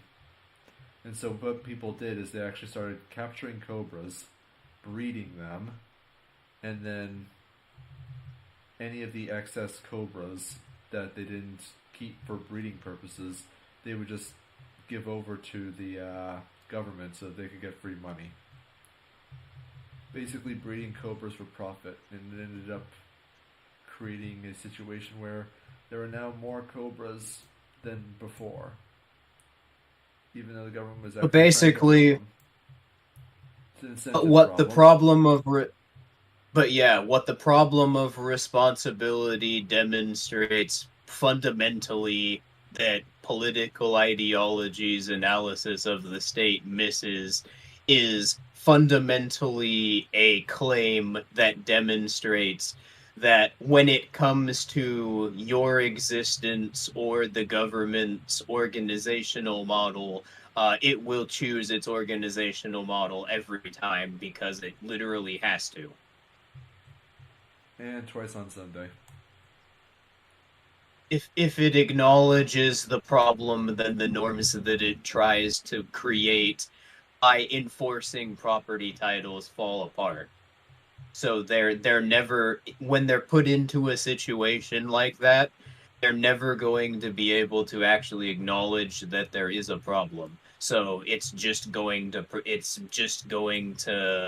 the government will just ignore it and persist as though it doesn't exist. And if that means somebody needs to be killed so people stop talking about it, then that's what will happen. And if that means that something in the environment needs to be fucking modified so that some canal needs to be created or some highway needs to be created, that is exactly what will happen.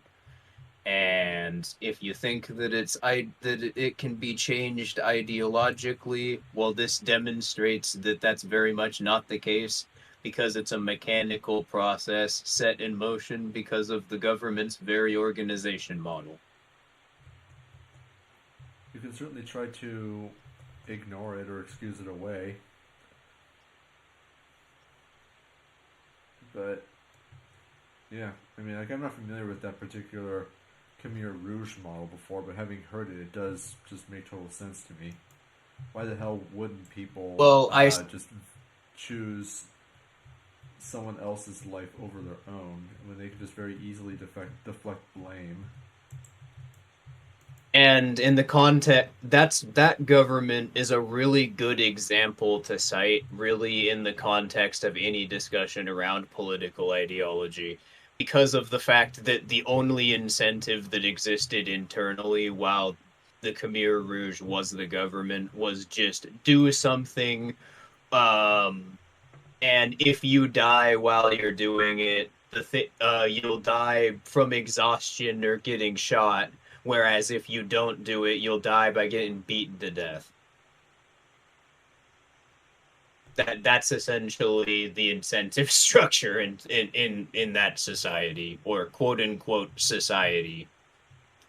I mean, really, the whole thing. So it's a really good.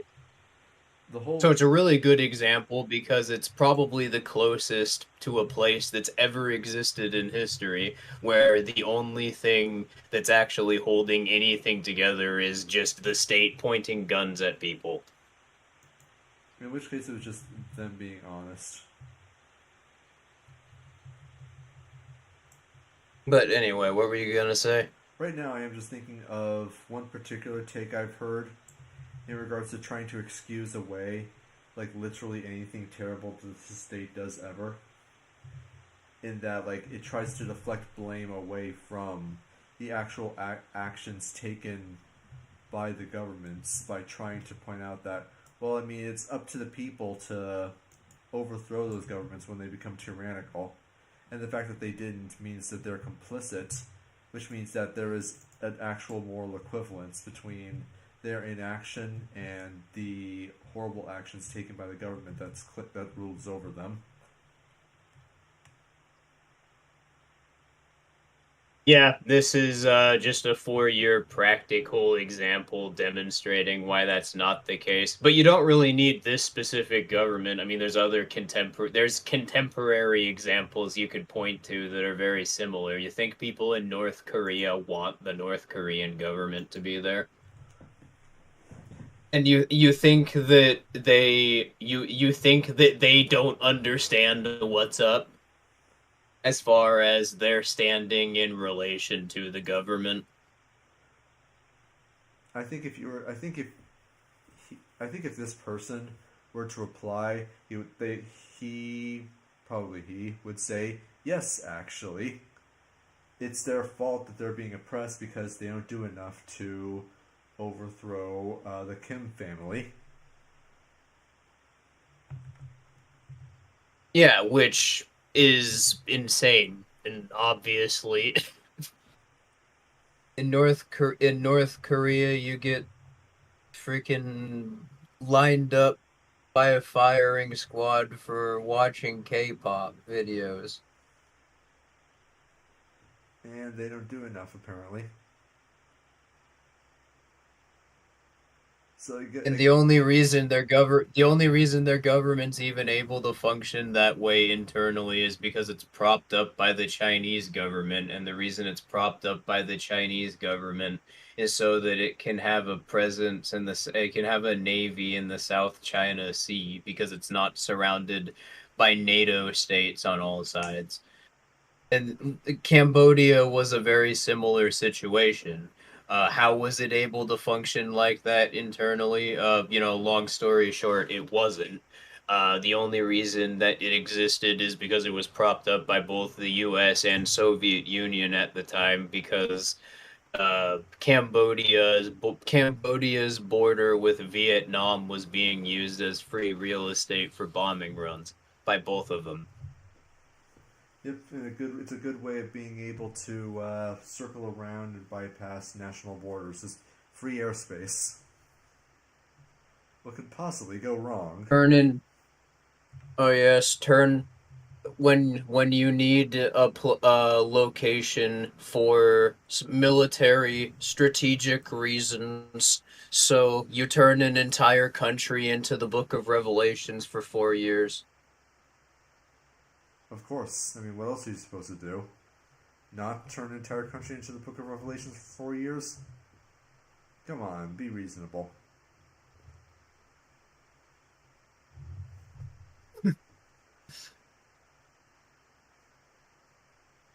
Oh no, sorry if that sort of derailed the topic. Just sort of been, I guess, the main subject of study, because it gets more and more interesting, and there aren't like it's kind of an obscure topic to a lot of people. At least not to people that actually study history, but it's just you don't hear about it as much as like North Korea even, or any of these other like go-to examples of a messed up regime. And I can understand why. It's because it completely undermines all propaganda models, but also because like in order to even describe it in a way that meaningfully conveys the way that living how that conveys how fucked up Cambodia would have been at that time. There's no way to even depict it in media without it like immediately getting, if it's a movie, like an NC-17 or whatever. You would have to go really out of your way to make it sound not quite that horrible. Which is honestly due to failure. You can try. Whether or not it's worth trying, is another question entirely. I guess another topic that I wouldn't say is required reading, but is helpful to study for people. Is the stream good now? Because, yeah, people were complaining about the internet again, and I'm sorry about that. We good? I mean, Still? things seem okay Hold on on. my end. Damn. Uh, yeah, we kind of, I guess, ran out of directions to go with the European farmers topic. Again, I'm sorry about the thought buffers and the. I got to work on that. I apologize. I'm trying to think. I'm trying to think of, yes, Kabir Rouge Evil. Khmer and it being strangely amusing to talk about the Boy Kisser army by making references to the Khmer Rouge I found on the Discord server. Sorry, I'm just thinking of random things right now. Right now, there is actually a little bit more I wanted to The say on kissing the. fields. Sorry. I just said the kissing fields. Oh boy. Let's not go But there anyway, unless what we. were you saying? Let's not go there unless we absolutely have to. I was. That's all I was going to say about it. But anyway, what were you gonna say, Heretic? I was just. God damn it! I'm sorry.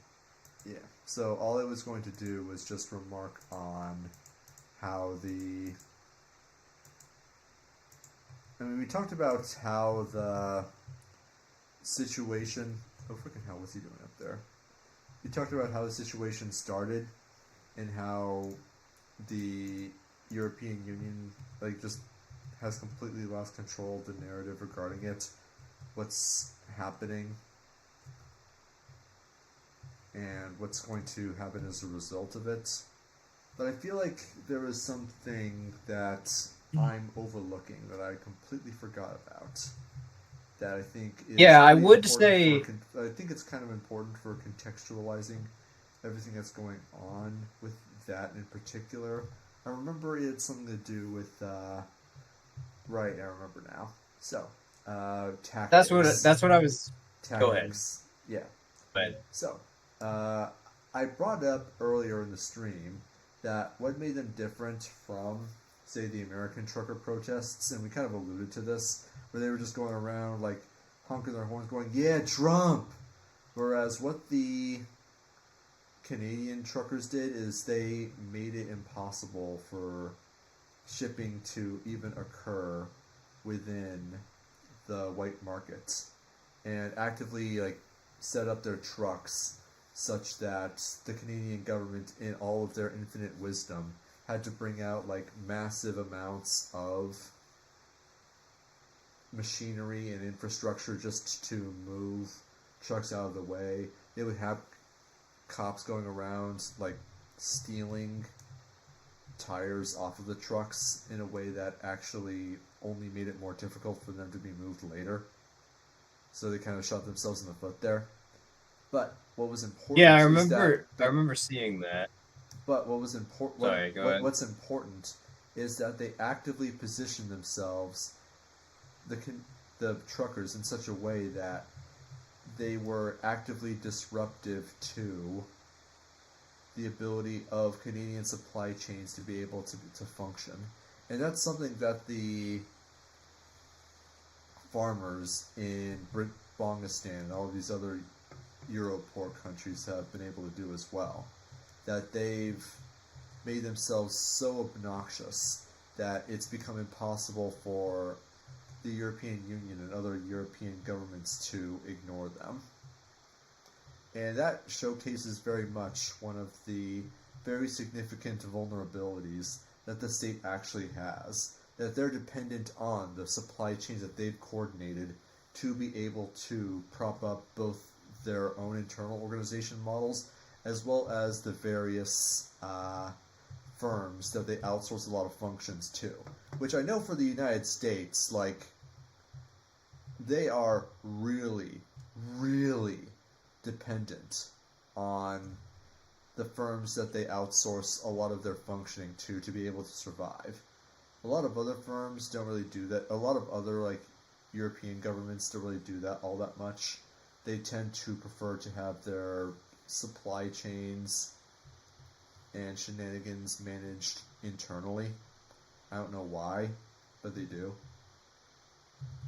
But it showcases one of their most significant, what I consider, in my opinion, to be one of their most significant vulnerabilities. Just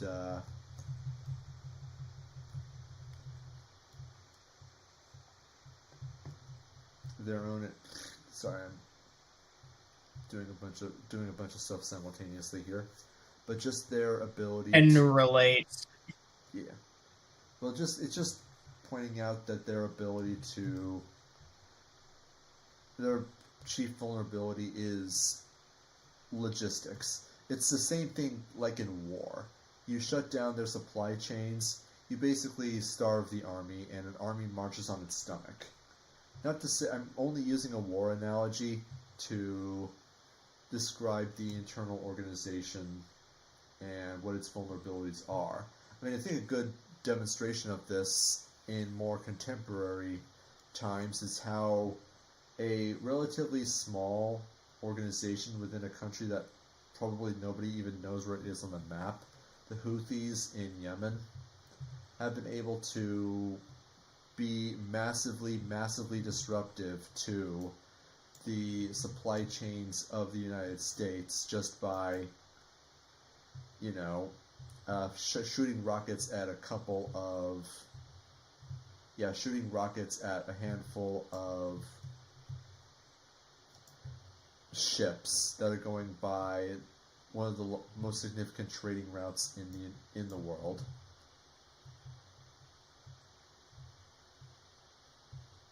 All right, it looked like we were lagging on YouTube's end from my perspective, but I think that we're good. Was Right. did everybody get that just fine? I kind of want to know because now I'm paranoid. Yeah, me too. Yeah, me too. Anybody in chat? Oh fuck. Anybody in chat right now? Yeah, I think well, the people watching the stream massively dropped off, so I think that our connection there might be something up with it. Shoot. Okay. Or well, I mean, things are fine now, right? Shit. Or better. Yeah, I'm looking on YouTube on the live streaming page on YouTube. Yeah, I think that this is pretty screwed. Well, we ran out of things to talk about basically, so I think you want to just end this here. Sure. Yeah.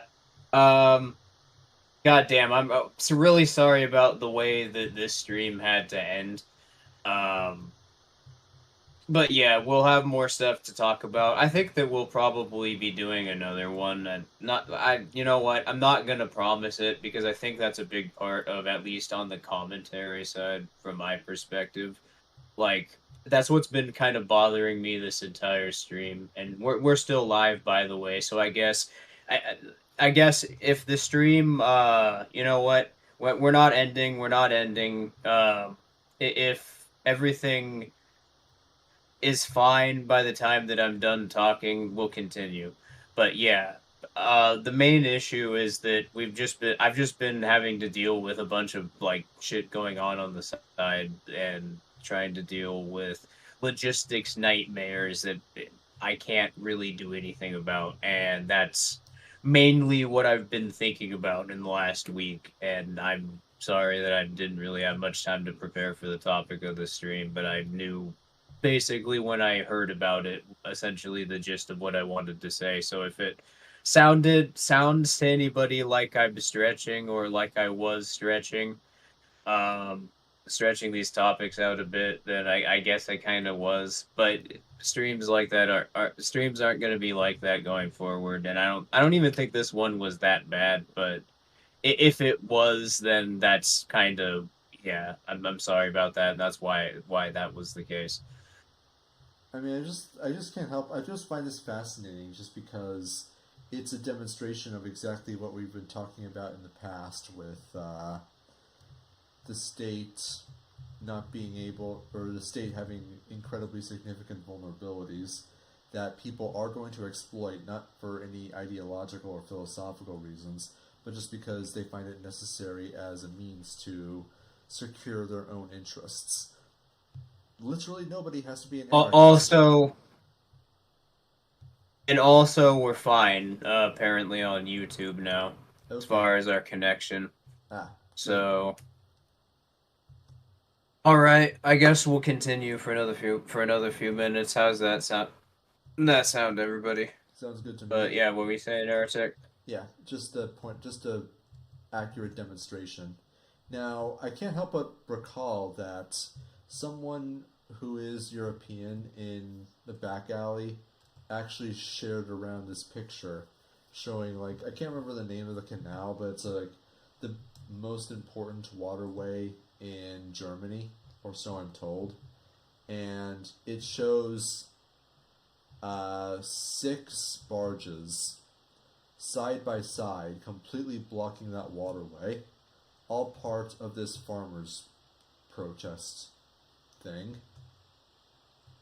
Yeah, notice that it's not any explicitly stated ideology that defines the quote-unquote movement, Mm-hmm. but that there's as how it's being framed still, it's being described as though there's a definite influence that the government is fighting against, so much so that they can only frame it internally as a movement. And they certainly want to attach political context to it. I mean, I mentioned when we started discussing the topic that as I'm reading through it, and this is just like the case with European uh, media in general and discussion of like literally any vaguely political topic, they always have to frame it in the context of either right wing or left wing political spectrum nonsense, which I personally find to be incredibly obnoxious, but there you go. But the point I'm just trying to make in bringing this up is that the crap, I lost my train of thought again. The point I am trying to make, and I'm repeating myself just to see if I can't recall that thought, is that crap, I can't do it.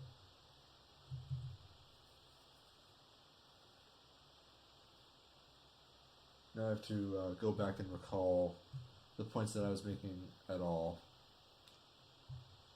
Well, Geo Global asks in chat, I guess in the meantime, what about AI revolutionizing RPGs? Well, I guess the same thing could be said about how specifically it's revolutionizing any interactive interface. Just that it's completely changing the nature of the experience and is making it so there isn't going to be at a certain point much of a difference as far as gameplay dynamics between an online session and an offline session. I mean, that's a bit off for sure. AIs have to get much better than that. But yeah, it's not going to be a difference in skill that distinguishes between whether or not people want to play online sessions, which will be interesting. It'll be different for sure. Now, we talked about an RPG, and RPGs, unless you're talking about MMOs, usually don't have multiplayer components. But then again, like every fucking game is always online nowadays, even single player games, which is bullshit. But that's the situation. Well, I was meant. Well, I just am not really into like RPGs specifically. I don't know much about I don't know much about the scene, so I was just referring to the implications that large language models have in general, and that also applies to RPGs. I actually remember. But yeah, I don't know if I what were we mentioned. gonna say, Arctic? I actually don't remember if I mentioned this last stream or not. I might have, and I'm probably forgetting. But there's a video showing the back alley of a mod someone made for Skyrim, where they use a large language model with the text to speech function to make it sound like like the Skyrim guards. They have like two voice actors, Yeah. so they all of them sound the same. which is not a complaint, by the way. I'm just pointing this out to give people context. So they created a mod that allows the Skyrim guards to reply to you speaking verbally into your microphone, so you can actually have a conversation with them. And they asked about, so what's the deal with the arrow to the knee, which back when Skyrim was first released in 2011 or 2012, and a little bit into 2013, when the meme was popular, was a meme because, you would walk past a guard and they would say, I used to be an adventurer like you, but then I took an arrow in the knee. And people were wondering what the hell that meant. Like, it was just like this really oddly specific reference. And so now this person with this large language model powered Skyrim guard AI asked, what's this about the arrow to the knee? And this guard actually comes up with this surprisingly interesting backstory for what that term actually meant. Hold on, I got to address this really quickly in chat. Omen, what do you mean? Yeah, I saw your previous comment. I thought you meant that I was like repeating the same points. Is there like a technical problem happening right now?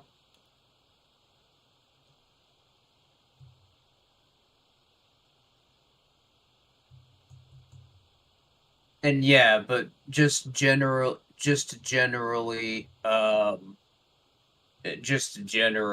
yeah, I'm interested in seeing in the long term how large language models are going to change the way games are designed.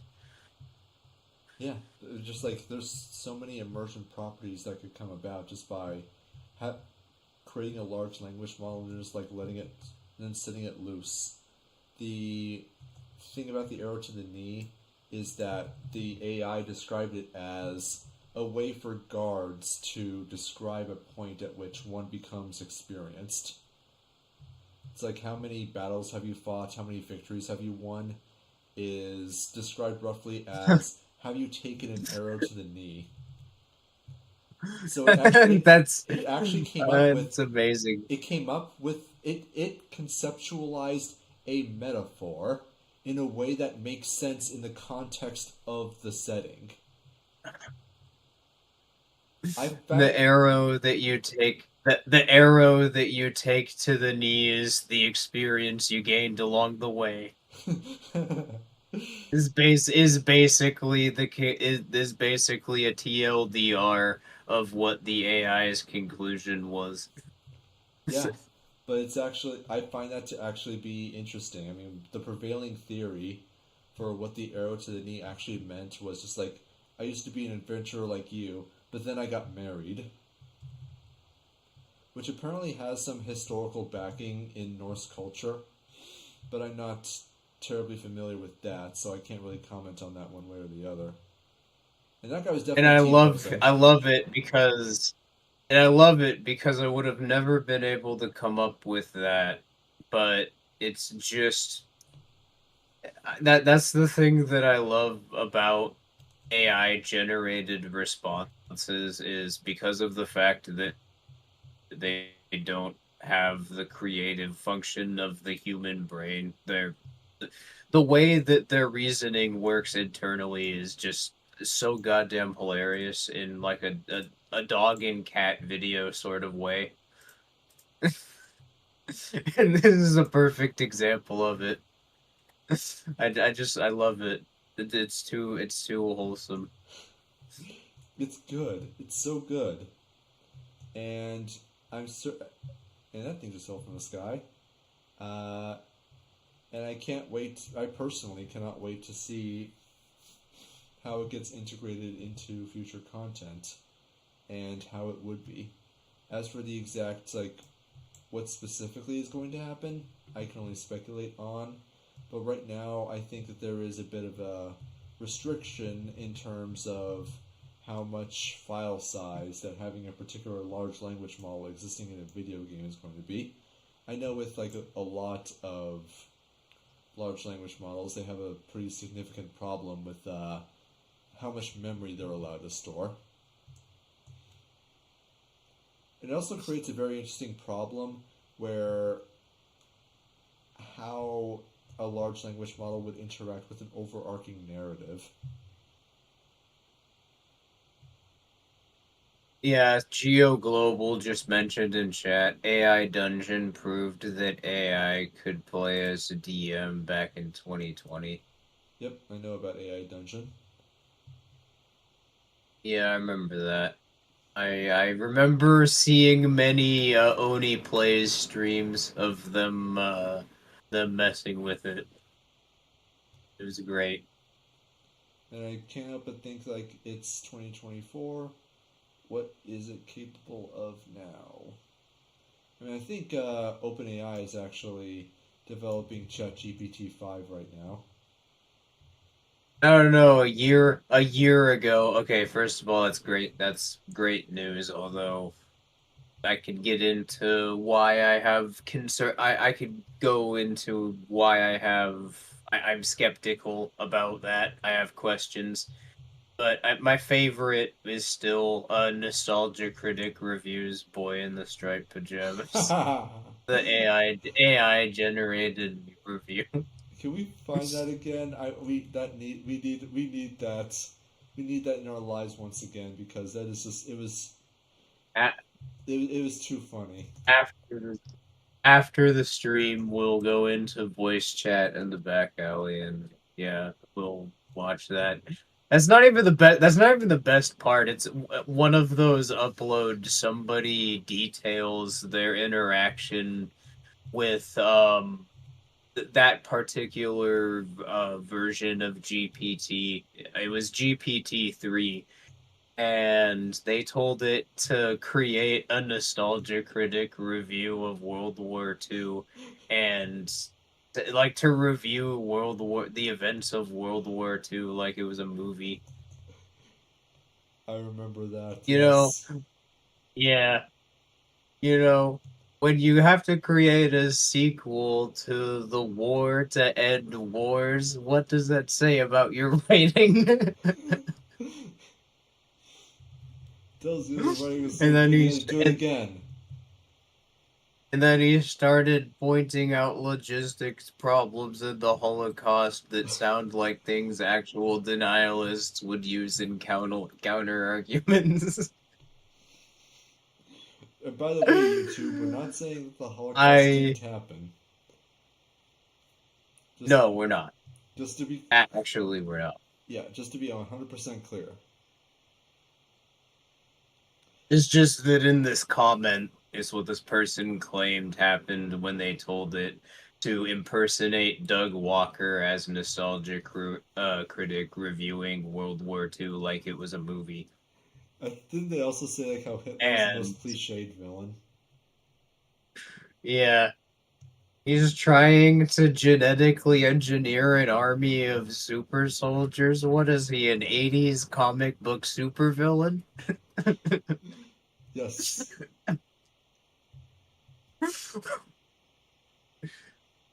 I mean, most of them probably were inspired by the Nazi regime, at least passively in that regard. So, there's no way that some of the people that were picked up in Operation Paperclip didn't inspire some future movie villains.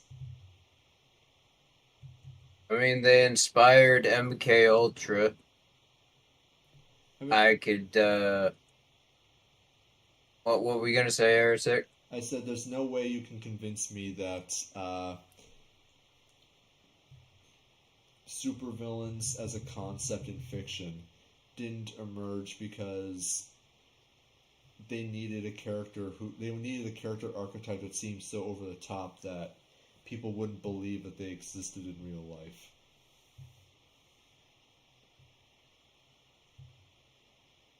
I mean, yeah, for sure. I mean, yeah, for sure. I mean, it's like, It's like sorry, what were we gonna say? I mean, to be fair, it's like Lex Luthor stole 40 cakes.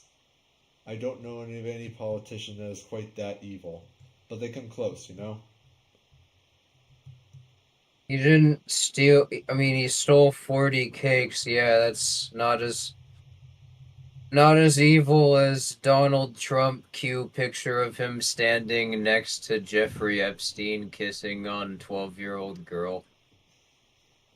Oh, well, Backalley's the stream just ended. Oh, what?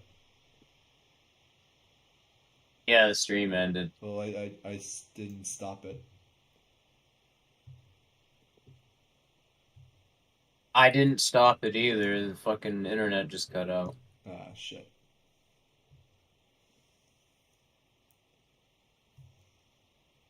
Do you got weather over there?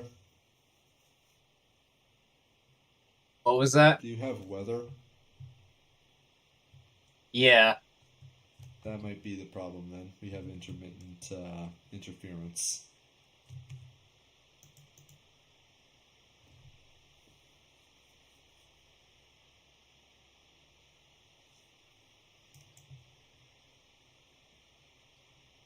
Well, I guess we're gonna just end the stream. Is that alright? Yeah, sure. Alright. Well, if anybody can hear this, come see us in the Discord server, because, yeah, it ended for us. We'll see you there. Yeah. Hopefully the next stream we'll have more to talk about, and the internet won't be as terrible. We're really sorry this one turned out this way. But, yeah, see ya.